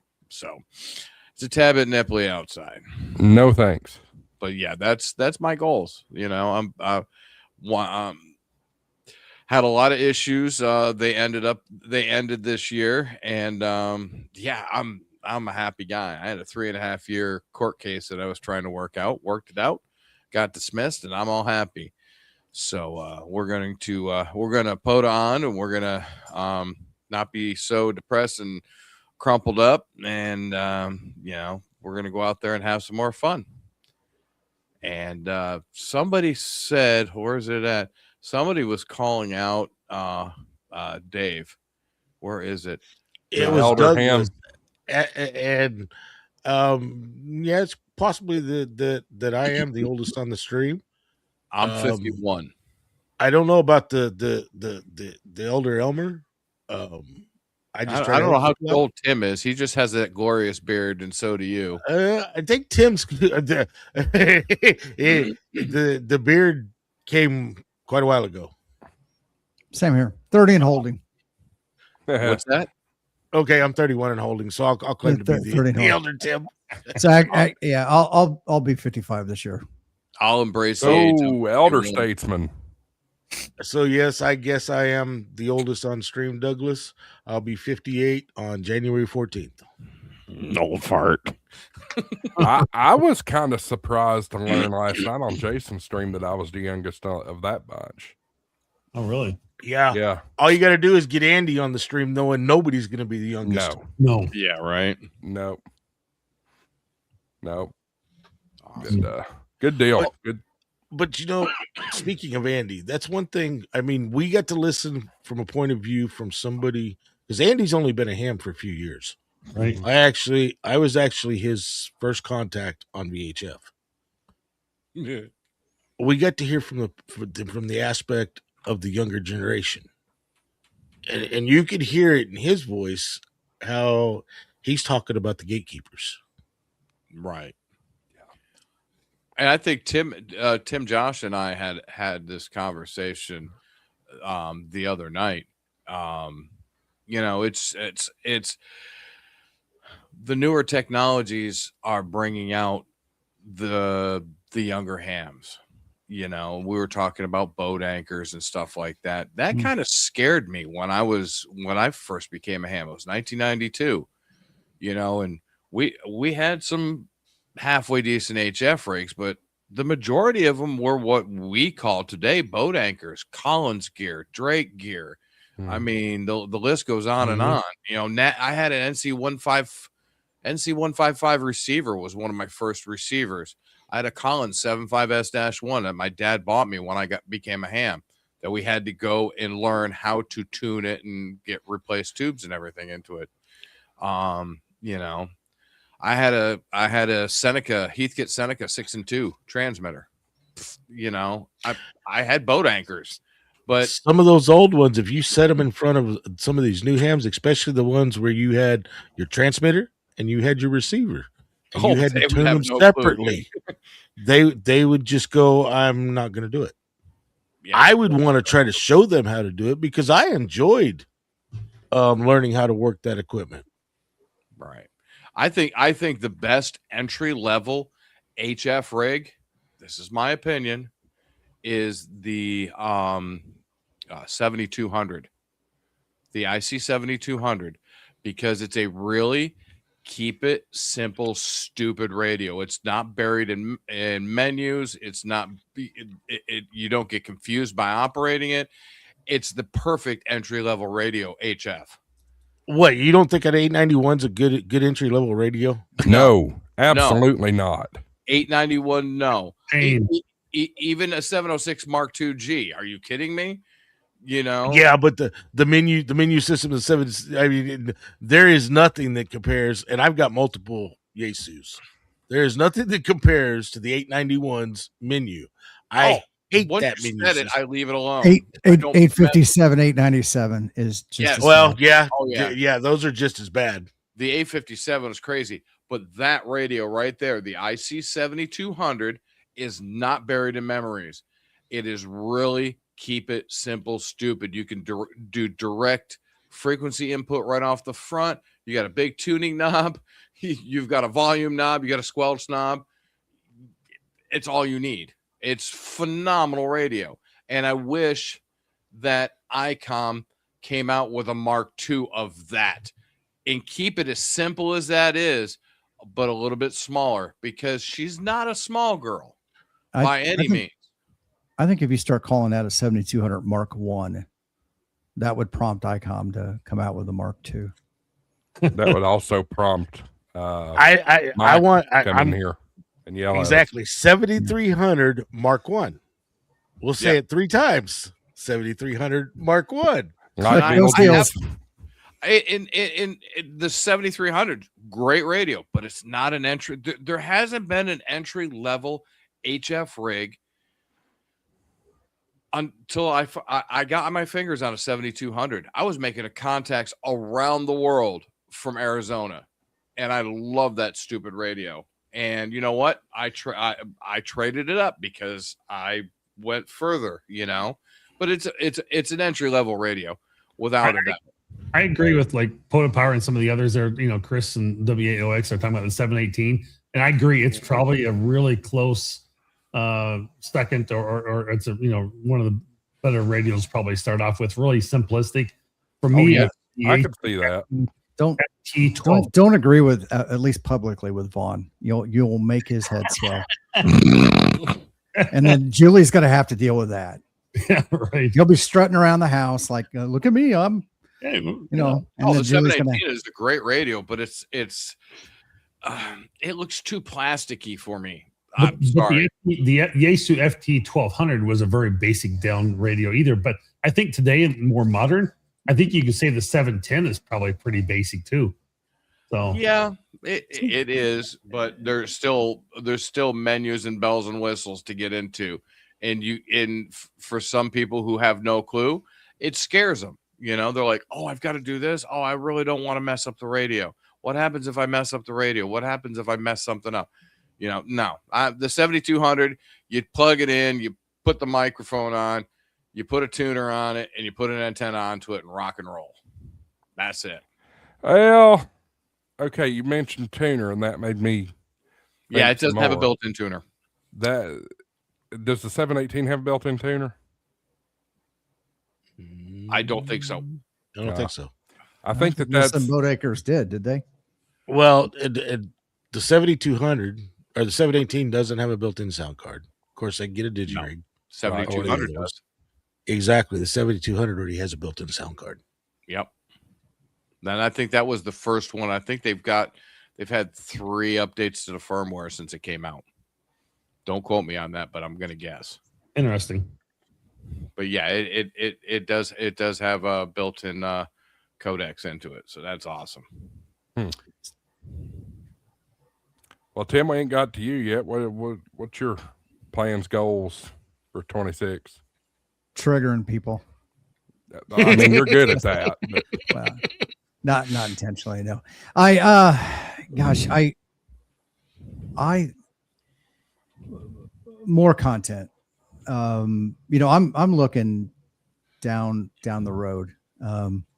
Hopefully within 10 years I'll be retired, and I need to find something to do besides sit around the house and twiddle my thumbs. And that's kind of where I got involved with YouTube, was to teach myself the ropes of that. So, and the ins and outs of content creation and everything like that. So, probably more content will be my big thing.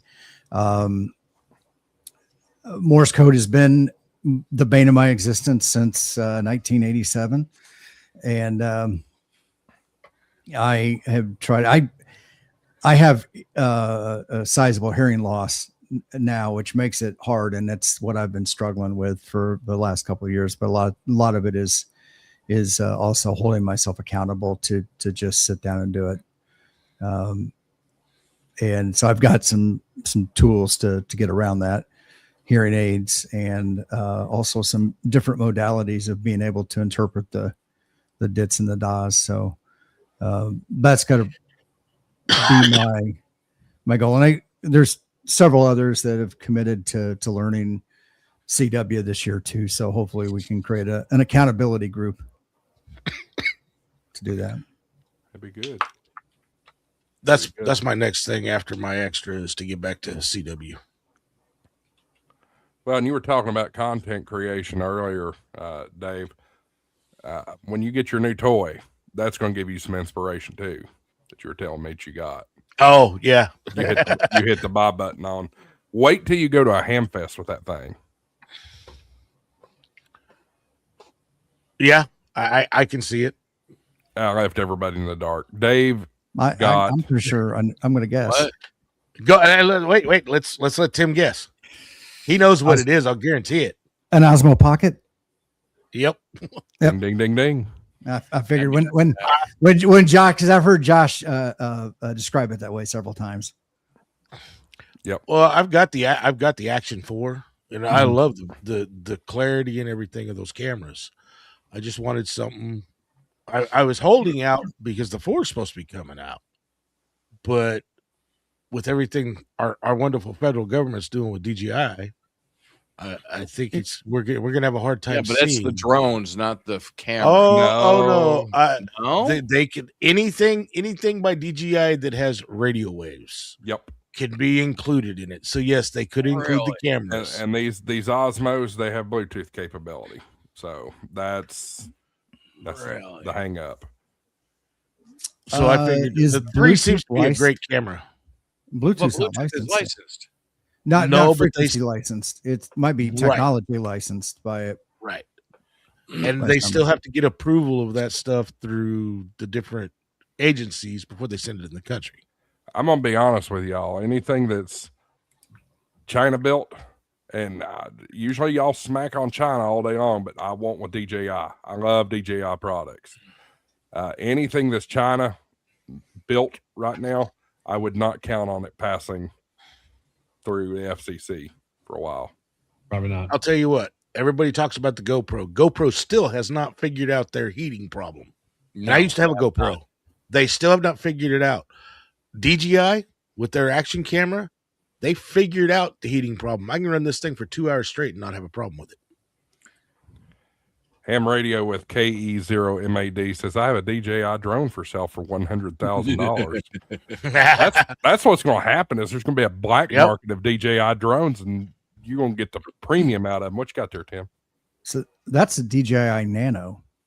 Mm-hmm. And so it's an action camera, a separate screen and camera, so you can just clip this wherever, clip it on your clothing, have the viewfinder to do whatever you want. So I've got the Pocket 2, Pocket 3 actually, Pocket 3 also. Mm-hmm. There we go. But I went ahead and got this because I do a lot of I try to do a lot of two camera multi-angle stuff, and then and I still shoot with an iPhone and everything, and I like that. I like the convenience of being able to get it in. I think we were talking about that last night with being able to airdrop your video right in to your computer. A fun conversation. Yeah. Well, so I feel like we've got quite a contingency now of Mac-based amateur radio operators. We should start a special Mac-based amateur radio operator live stream. Ooh. I won't watch it.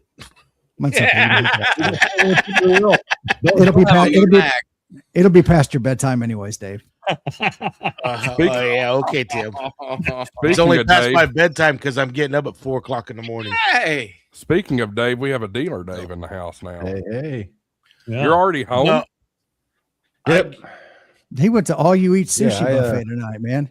And how about you? Yeah, I did the activation with I'm so freaking tired. Did the activation this morning at Galveston State Olympic Park, and then drove 4 hours to meet just in time to meet the kids for all you can eat sushi and hibachi. And now I'm back home. I don't mind. You gotta remember, Josh, he's not coming to the north side of the state. He's heading west. Yeah. Hey, Dave, did you hear me on the All-Star note at all tonight? I did not. Okay. I responded to you a couple times before Frank and Eric got in there. And I heard something pop in, right? Okay. But there was no audio and it was very brief. That's interesting. Okay. Not a problem. So you guys were talking about good evening, Dave. How you doing? Hey. So you guys were talking about drones. Back in the day, I used to be like a little bit of a drone aficionado. I built the original DJIs, you had to build the frame onto the arms, the whole 9 yards. I bought a Typhoon. It's called a Unique Typhoon H, Yuneec, Typhoon H. It was a hexacopter. It could haul my DSLR. Wow. And it was pretty cheap. It was a really good it has a 4K camera onto it, and that was 8 years ago. There's a video on my YouTube that I actually have to change the title for. It says it was a flight over the desert over our house in Arizona. That was actually the Unique. That was not a DJI. And at the time when I just posted it, I had a DJI 4, and I was like, I screwed up and I didn't type it in right. But the video quality that came out of that Unique Typhoon H was phenomenal. And it had folding landing gear and the whole 9 yards. So my next step, I wanted to get the DJI Inspire. Phenomenal, but it was way out of my price range. Oh yeah. You know, it's funny. Colin's got they're talking about those evil Apple things comment. I have fun harassing everybody about it, but I will give Mac, when it comes to media and that kind of stuff, I'm sorry, Mac's got everybody beat. I think it's what it's built for. Yeah. Absolutely. That's actually what it was built for. Like newspapers and stuff like that would use that for all the formatting and putting it all, doing all the layouts and stuff. And if you look at some of the professional studios that are doing video editing, they're all using Macs for that stuff. Mm-hmm. Macs or Linux, they're not really using Windows anymore. But I'm tired. AI needs to go away because I need to put some more memory in my PC, and went and checked. I thought it was bad a month ago. Yeah, it's horrendous now. I found Crucial 128 gigs of memory, DDR5, $1,200. Whoa. Oh, yeah. Has anybody looked at the price of memory right now?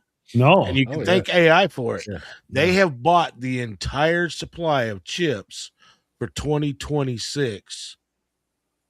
So the what? There's 3 manufacturers that make the chips now left. Yeah. They cannot keep up, and all of their stock for 2026 has already been bought by the AI companies. Interstellar Starman says Apple lost him at Final Cut Pro 10. I used to be a loyal Final Cut fan. Not anymore. Oh boy, here we go. Here we go. He's got to pull out the jacket. There we go. Adobe. Premiere is the best editing. DaVinci.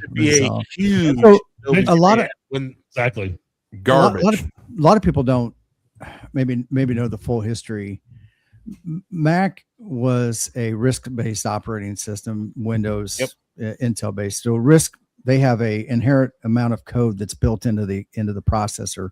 So Apple kept that code private and said, if you want to write software for our platform, you have to follow these guidelines and everything, all this stuff. And then they would be allowed to do it.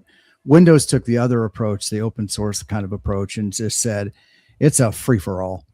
So unfortunately, what you get is when you have a controlled system, you get stuff that works well together. There's a lot of interoperability that just works.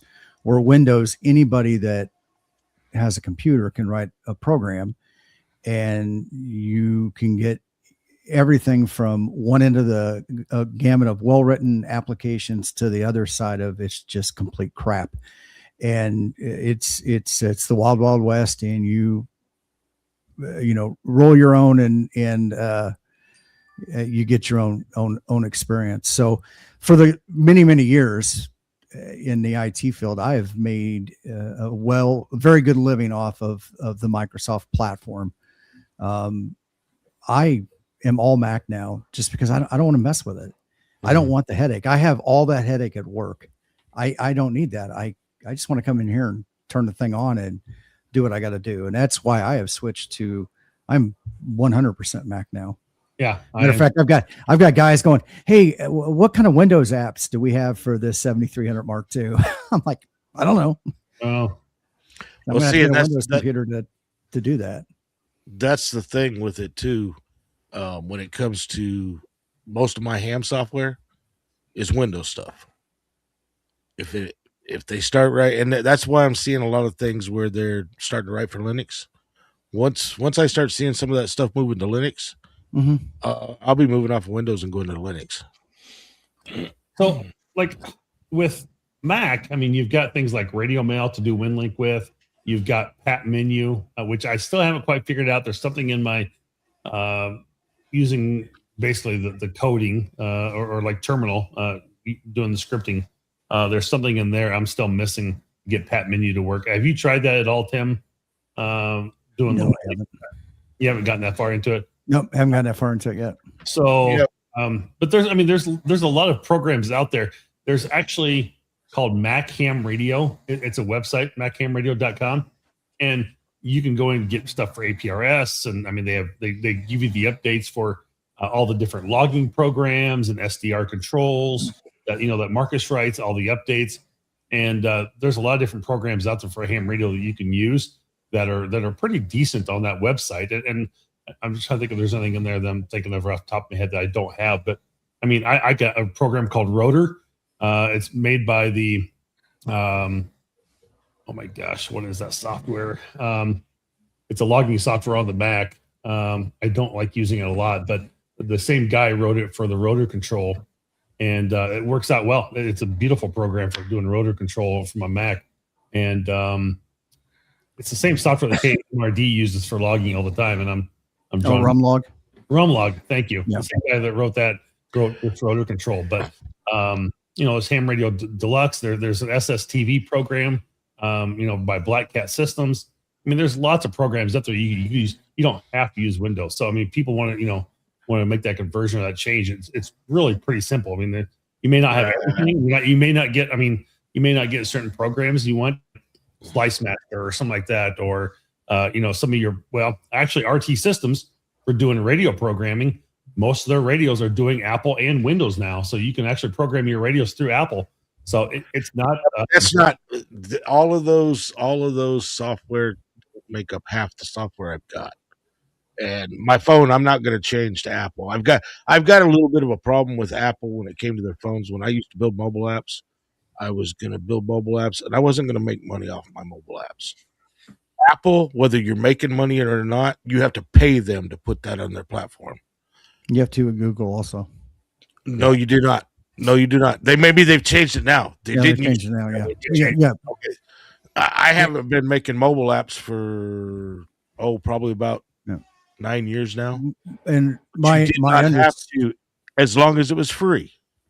Yeah. If you were selling it, you paid them. My understanding is they're also going to be blocking out the developer options for the general distributions, so you can't backdoor APKs in.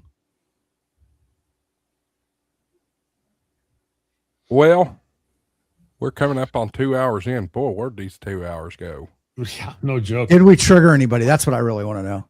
Colin, did we trigger Colin and VK? Did we trigger him? Hadn't looked like it. Dave, I haven't gotten to you. Let me grab you real quick. What's your resolution / goal 2026? Doesn't have to be ham radio. It can be anything. Well, it's the new life change. It's moving into a camper. As a matter of fact, I go to the RV show tomorrow to go make sure that there's nothing else that I want. And while I'm at the show, try and make a deal on what I want. And then it's between now and April, it's moving out of here, moving into it. And then, dude, I don't know. So my goal right now is just to move forward. I really wanted to be a part of the Extra by April this year, but between now and April, I've got so much stuff going on that I don't have time to think. So 27 or sometime after, once I'm out on the road and moving around, maybe I'll start studying for Extra. But that's kind of my only goal. Well, the two goals that I want to try and do is really dig into Morse code start learning CW, and then get my extra. But that's about it for me. There you go. And we have our answer now. Ham DeLorean says he's triggered, but Colin says he's fine. All right. then everything balanced out. There you go. The world is fine. There you go. We achieved world peace. There we go. I got a new All in phone. 2 hours. Yeah, just real quick. Like there's the like I said, mission different SDR controls for Mac, but there's also like you get the free DV on there. There is also the Whisper Watch is on there. A new program that lets you know kind of what band conditions are is out on there. And the other major one I saw just a second ago, give it to me one more minute here. A VNA Mate. You can actually use from using your VNA device. You can actually, there's a Mac program for using that as well. So there's a ton of stuff out there. It's cool. I don't know if you've explored some of that, Tim, or not, but I've used some of these. They're actually pretty cool. I'm actually on the website now. Yeah. Have you checked it out before? No, I'd never heard of it. You never heard of it? Okay. Yeah. Mac. Yeah, see, this is why we have to have this special Mac ham radio users live stream. I kind of took a little bit of inspiration from KMRD as he said he went to Mac, and I was kind of already down that road already, and I'm just trying to drive it even more. And it looks like there's even a Pat menu update for me out there, so I may explore that one a little bit more. So the question is, can Mike get Jason converted to Mac? We'll see. Yeah, that's not going to happen. 2.0. 2.0. No, that won't happen. No. He's a stubborn little guy. Yeah. Good, but stubborn. The thing I like that I'm seeing is most of these, like World Radio League, as soon as they get done with the desktop app, they're writing it where it's system agnostic. Mm-hmm. And that's the way programs should be written nowadays. Yes. If they're not writing it system agnostic, I'm sorry, you're not in the 21st century. It's out in something. I think so. What's his name? Sebastian with World Radio League. I know Jarrett's done it with Ham RS. I don't know what the underlying application is that they write in, but it's the application they write it's like a VM that runs on different operating systems. The nice thing about that is whether you're doing Windows or your Mac or Linux, Fire TV, whatever, it's the same experience for you across the board, which makes it nice because you're not having to learn something different. Me using a Mac and Dave says, well, I got a problem with this. I can go, well, look here, here, and here. And that experience is exactly the same. And that's nice. They're probably using Electron as their front end. Electron. That's the thing that's nice about containers because people can run it in containers and make it system agnostic. Well, and for me, that's one of the reasons why I'm so delighted that, with Tim's help, I discovered SDR control. And I was a really, really big proponent of Ham Radio Deluxe for quite some time. And I kept getting so frustrated with Ham Radio Deluxe because for how many damn years have they promised us a Mac app? Preach it, brother. They have yet to do it. And I came out over and over and over on stream saying, where the hell is this thing? And it's never showed up. How many years have they just been promising to update the app they have? Right. No kidding, right? It's the same damn app when Simon Brown had it. Mm-hmm. So they are. So most people don't even know who he is. They came out with 6.9 on the logging side for updating the logging software, and he says now that he's able to start working on everything else. So he said that 2 years ago. It's too late. It's too late. Right, 3 years ago. Oh, I agree because he didn't have anything from 2023 until late 2025. I mean, he's been sitting out there for years working his programs. It should not take you 2 years to work on updating that logging software and the program itself within HRD. Well, he's come too late because now that I found SDR control does pretty much everything that Ham Radio Deluxe bills to do. Yeah, it really does. True. So I'm done. I'm sold. I like SDR control. That's where I'll stick. Although SDR control is limited to just Mac and ICOM and Flex. I don't think they've got any Kenwood or ICOM. Yaesu stuff. They have Yaesu and Kenwood. Do they have Yaesu? I didn't know that. because I can do my FTDX10 with it. Oh, So- good. See, I wish they'd write something like that for Linux. Because that's what I plan on doing. That's why I'm waiting for some of the software to come out. So I want my next actual HamShack computer, not my streaming computer, my HamShack computer, to be a Linux box. Eventually, I'm going to move away from Linux, Mac, or Windows, Mac, all of them, and go back into, I guess, as one of the guys at work says, we're going back into the command lines. Well, you know what? Linux just works. Well, run it on ESXi, and then you got your Linux, and then you can run your Windows VM on top of that. Trust me, Tim. I have, but you have to pay for that now. I know it's free. It's free again. It's free again for the home license. Not 9. They hit it in 9. They let 8 come out as free because we're a VMware shop where I'm at. They have hid 9. The free version of 9 is hidden again. Well, let me get on the phone with Hawk Tan and we'll get that straightened out. Chris W8OX, you guys should do a Mac focused podcast. So you gave me a couple new things to think about there for the new year there, Chris, on my podcast, the Ham Radio Guy. So maybe I will bring a couple things and talk about that a little bit more because I have not done that and I hadn't thought about that before. So thank you for the great idea there. Dave mentioned a minute ago his HamShack computer. There you go, Dave. That's how we get you to 10,000 subs. We rename your channel. Instead of HamShack TV, now it's HamShack Computer. No, I do that for a living. I don't want to talk about computers on the stream. I don't want to. Tim knows what I'm talking about. Yep. Yeah. Yep. Well, I'll hit my goals and resolutions and all that crap for this year. This year is not about subscriber growth for me. It's about views growth. I want to start making more engaging videos,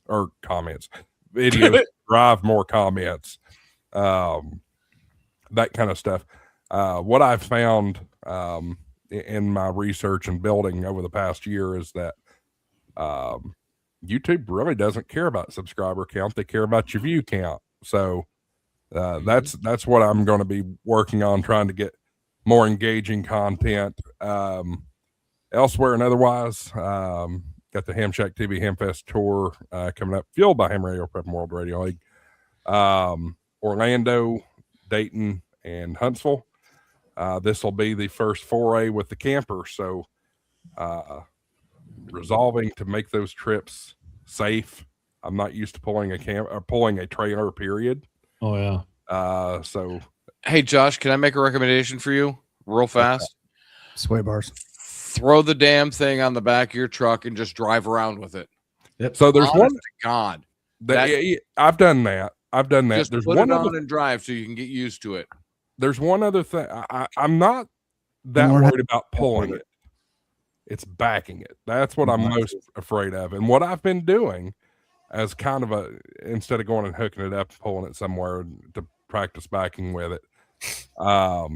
I've actually started, you're going to laugh at this, but I've actually started playing American Truck Simulator. Now, I know you're dealing with a... No, it's going to be Not totally the same thing. Not the same. Not Not the the same. Yeah, Josh. but doesn't it kind of correlate which way to turn the wheel?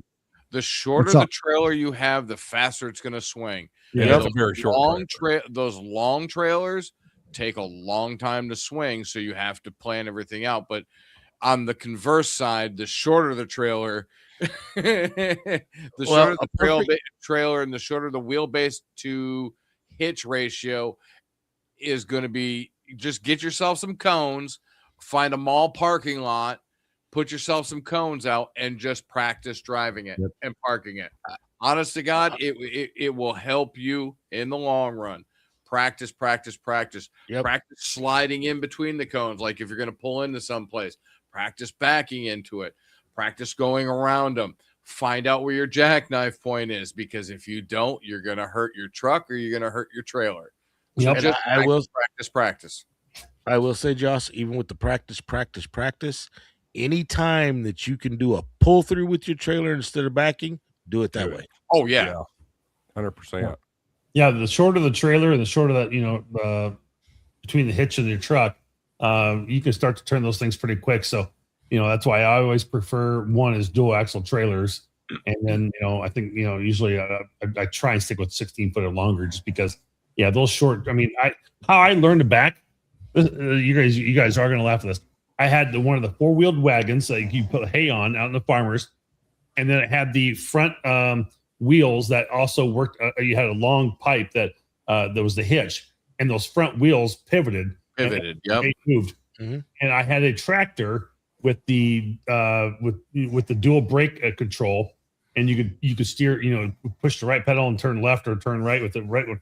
And I had to back a trailer or one of those hay trailers into the back of a barn to load.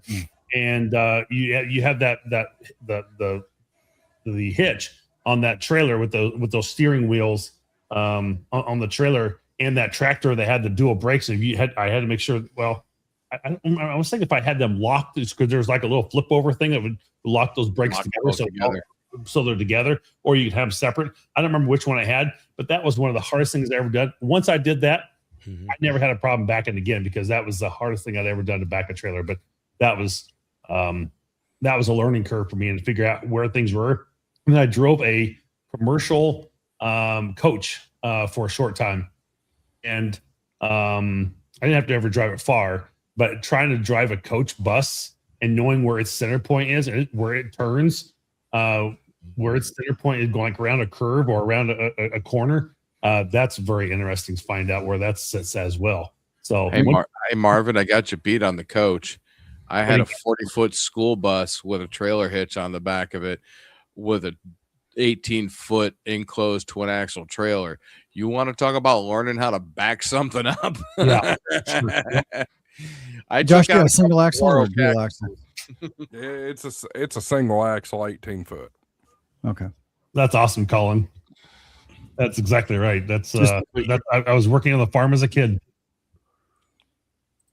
Yep. I think it was Michael that mentioned it. Go to the mall parking lot. Go somewhere where you can throw some cones out.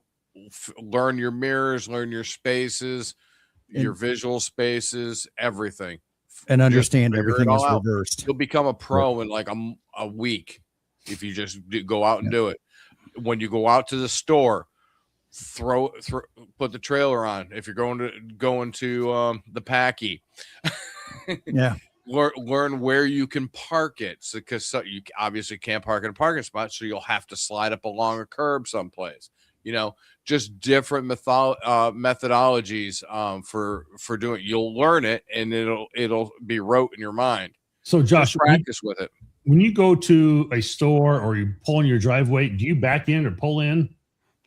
So, when I pull, you talking about without the trailer on? Yeah, without the trailer on. I prefer backing all the time. You do? Okay. Well, you're halfway there. He's halfway there. Oh, I can put my truck in a tiny space if I needed to. It's just backing the trailer that's a little bit of a. How are you on parallel parking? Okay.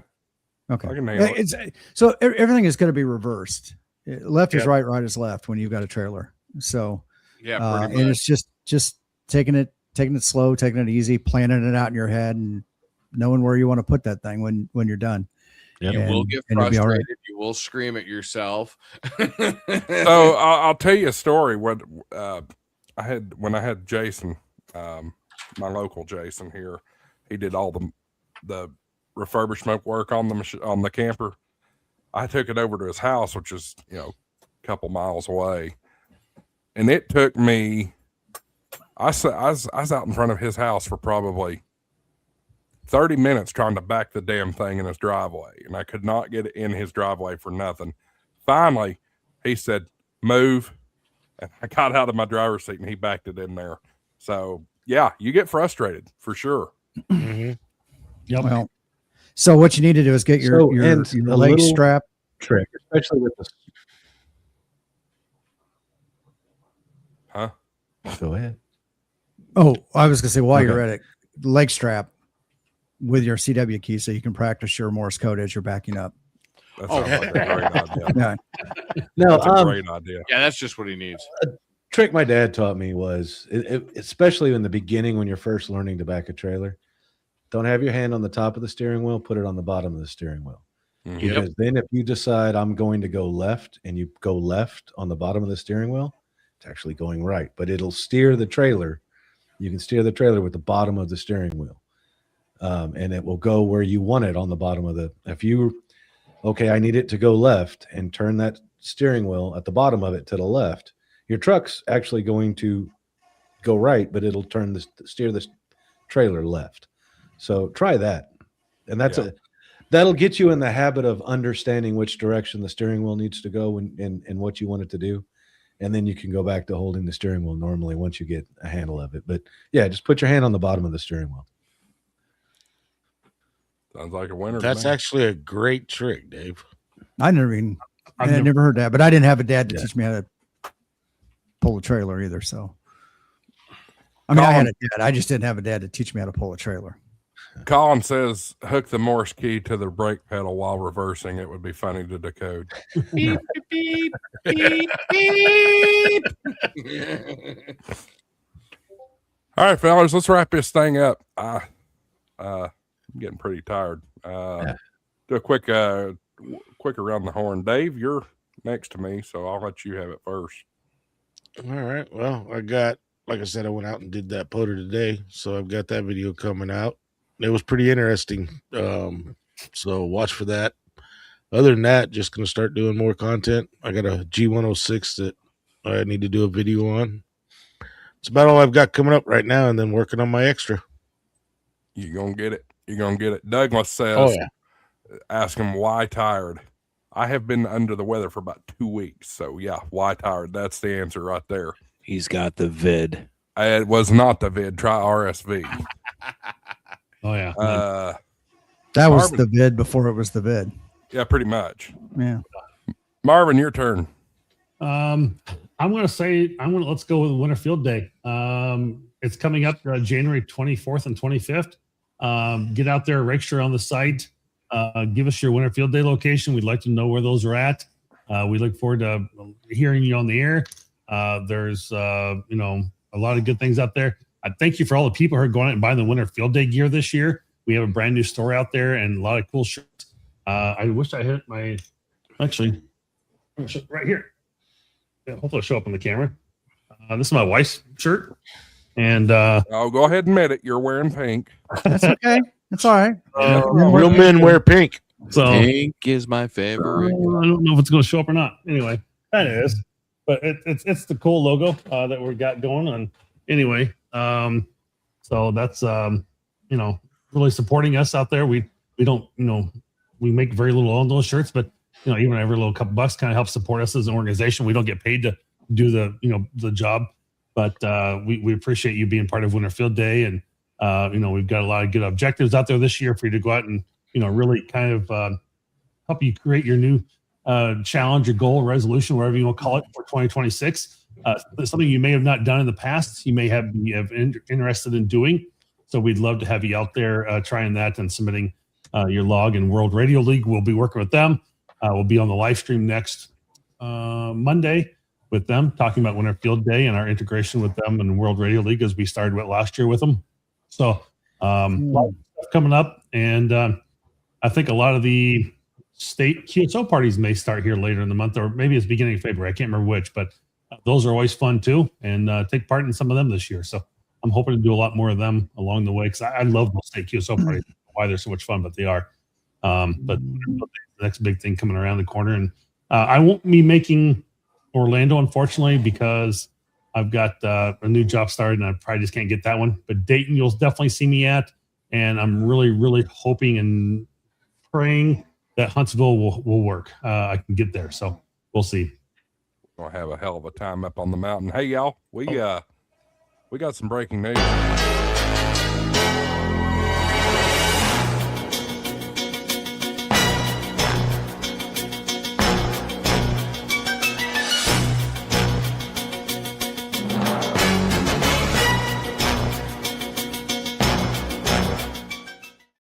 Vaughn and Julie are one away from 2,200. Somebody in this live stream is not subscribed to Poda Power.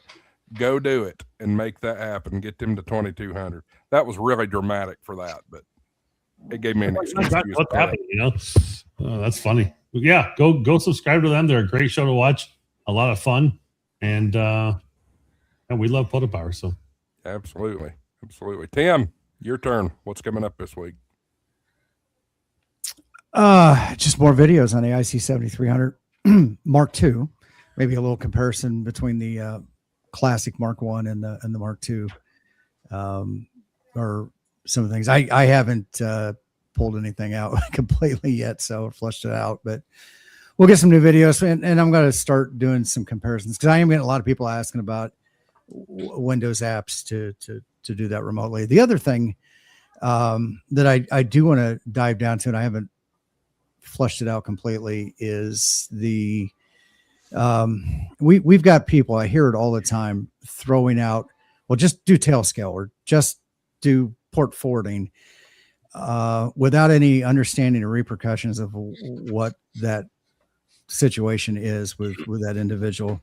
And so I know we like to help people out, and that's good, but network security is a whole different animal. And opening up somebody's network to make it easier for them to remotely operate their network could put them in a situation where it's going to have financial, legal ramifications. And I think we need to be a little bit more careful about what we do. So Tailscale is a great thing, but I don't think people understand what the ramifications are of opening up your entire network, because you can't put a Tailscale client on your 7300. So you're going to have to put some kind of a gateway in there, which is basically going to expose a portion of your network to outside people that you may or may not want exposed. And so I want to find a way of getting that into the ether and providing some ways that people understand what they're getting into to do that. Marvin, I heard Marvin mention earlier the SmartLink service that Flex has, right? So that's a 1-to-1. So your radio has a SmartLink client built into it, and then it goes and connects to a service like Tailscale. It's a VPN service that then you make an encrypted tunnel between your radio and your client, and you're not exposing your entire network to the world. And there's a lot of bad actors out there, and the whole mindset of, well, I'm just a little guy and nobody wants my information. That is the farthest thing from the truth. You are the ideal person that they want to attack because you have no insight to what they're doing, and they can go unfettered, especially with everybody with higher speed connections, cable, and fiber optic networks now. You're can be a sitting duck, and so it's very important and imperative that you ensure that you're doing it safely and not overexposing or openly exposing your network. That's a great point, Tim. I'm glad you actually brought that up, because we didn't really mention much about that side of the security earlier, but there is something you do need to worry about. Yes, for sure. Well, that's like when he first brought up Telescale. I thought he was going to say Zero Tier before he brought that up. And yet Zero Tier is great for people, but they don't realize that VPN is somebody else's server. And the way that VPN is set up on Zero Tier, they don't have to hack you. All they've got to do is hack Zero Tier's server, and they have everybody that's on Zero Tier's computers now. Yeah, good points there. Good points. Michael, what's up? Me? This week. Yeah. What was the question? It's the final around the horn. What do you got to say before we go? Dude, it's going to be a beautiful week. We'll see you next week. It's going to be fun. There's the camera. It's going to be a beautiful week. It's going to be a fun Stare into week. my eyes. Stare into my eyes. There we go. We're gonna have fun this week. I'm gonna get this weekend, get out, do some more POTA. We'll see you next week, next Thursday. And I'll probably be seeing some of you tomorrow night on Weekend Warriors podcast. But yeah, we're gonna have fun. It's just this year is.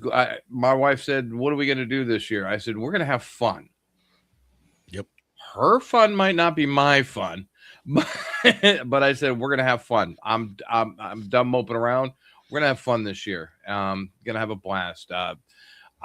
Start cranking out more videos, but this week is going to be a fun week. Gonna get out there, do some more POTA, get some more videos posted, make some more videos, come up with some more ideas. I actually have an idea that I talked to Josh about months ago in the background about why the FJ Cruiser isn't the best off-road vehicle for overlanding and everything, but actually turning around and making it think it is. So that ought to be fun. We're going to have a blast. Yeah, it's going to be fun. What are you doing, Dave? Dealer Dave. Mesh Dave. Mesh Dave. Nothing. Come on, Dealer Dave. For his extra. I got the RV. I got the RV show tomorrow. Like I said, the focus right now is just getting moved in. That's about it. Network security is something I'm just now starting to learn about. And Tim, you're absolutely right. There's a lot of scary tools out there, and opening up ports on your network and on your computer makes it even scarier. So, but yeah, that's it. I just want to go to bed. I'm tired. It's been a day. It's been 2 days. So you don't have to worry about that little kid with the flipper zero. Trust me. I mean, that was the Four Roses, Dave. You two were trying to cause some havoc with Jason's network last night, it looked like. You and Mike. Four Roses was good. Oh, it was good. Small batch Four Roses? Yeah, we were having a blast. I tried to be a good boy. I tried to just drink beer. And then they opened that bottle. Was it another Yes. I love you, dude night? They opened that bottle, and he's like, "Here, just try it." And I'm like, "Oh shit, here we go." It was close. It was close. Mike was he was a little It was toasted a good last time. night. We had a blast. You were mixing that with the champagne. Oh, Yeah, he was. oh, No, you were too. I saw you. Don't lie. Yep. oh. You're double So fisting. I had beer, Four Roses, and champagne. That's painful. I was. Followed up by all you can eat sushi and hibachi tonight. Oh, Hey, but, Yeah, when me and Dave made contact today, he didn't sound at all like he was that bothered. I don't know. It'd be interesting to see what Mike's status is. Oh, dude, I was hunting POTA. I did not want to pile up. I was like, oh, he didn't want to activate this morning. He was like, you didn't hunt me, Dave. But we all kind of talked him into it. But yeah, I didn't want to pile up. I didn't want to have to deal with it. That's funny. After him all night last night was like, we're going to the was beach. just going down the list on Polo at the time that I was active. Yeah. I think I worked Jason, but I wasn't in a position to get on the radio with when you were on, and I think I saw Mike get spotted too. Yep. All right, fellas. Appreciate y'all being here. Let me throw y'all back in the waiting room. I'll catch y'all here in just a minute. Couple things before we cut this one off for the night. If you're a channel member, you may notice that there are no videos posted, future dated right now. I'm going to start working on that probably tomorrow. Get some new stuff posted for you guys. Channel members, the reason I ask about channel members is that does give you access to everything I post early. So if you want to become a channel member, down below on YouTube, you see a little join button. You click that. You can be a channel member for as little as $2.99 a month.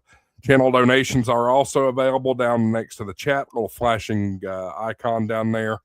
Looks like we only got one channel donation tonight, and they have the record for 2026, January and this week. So you all can still do that if you want.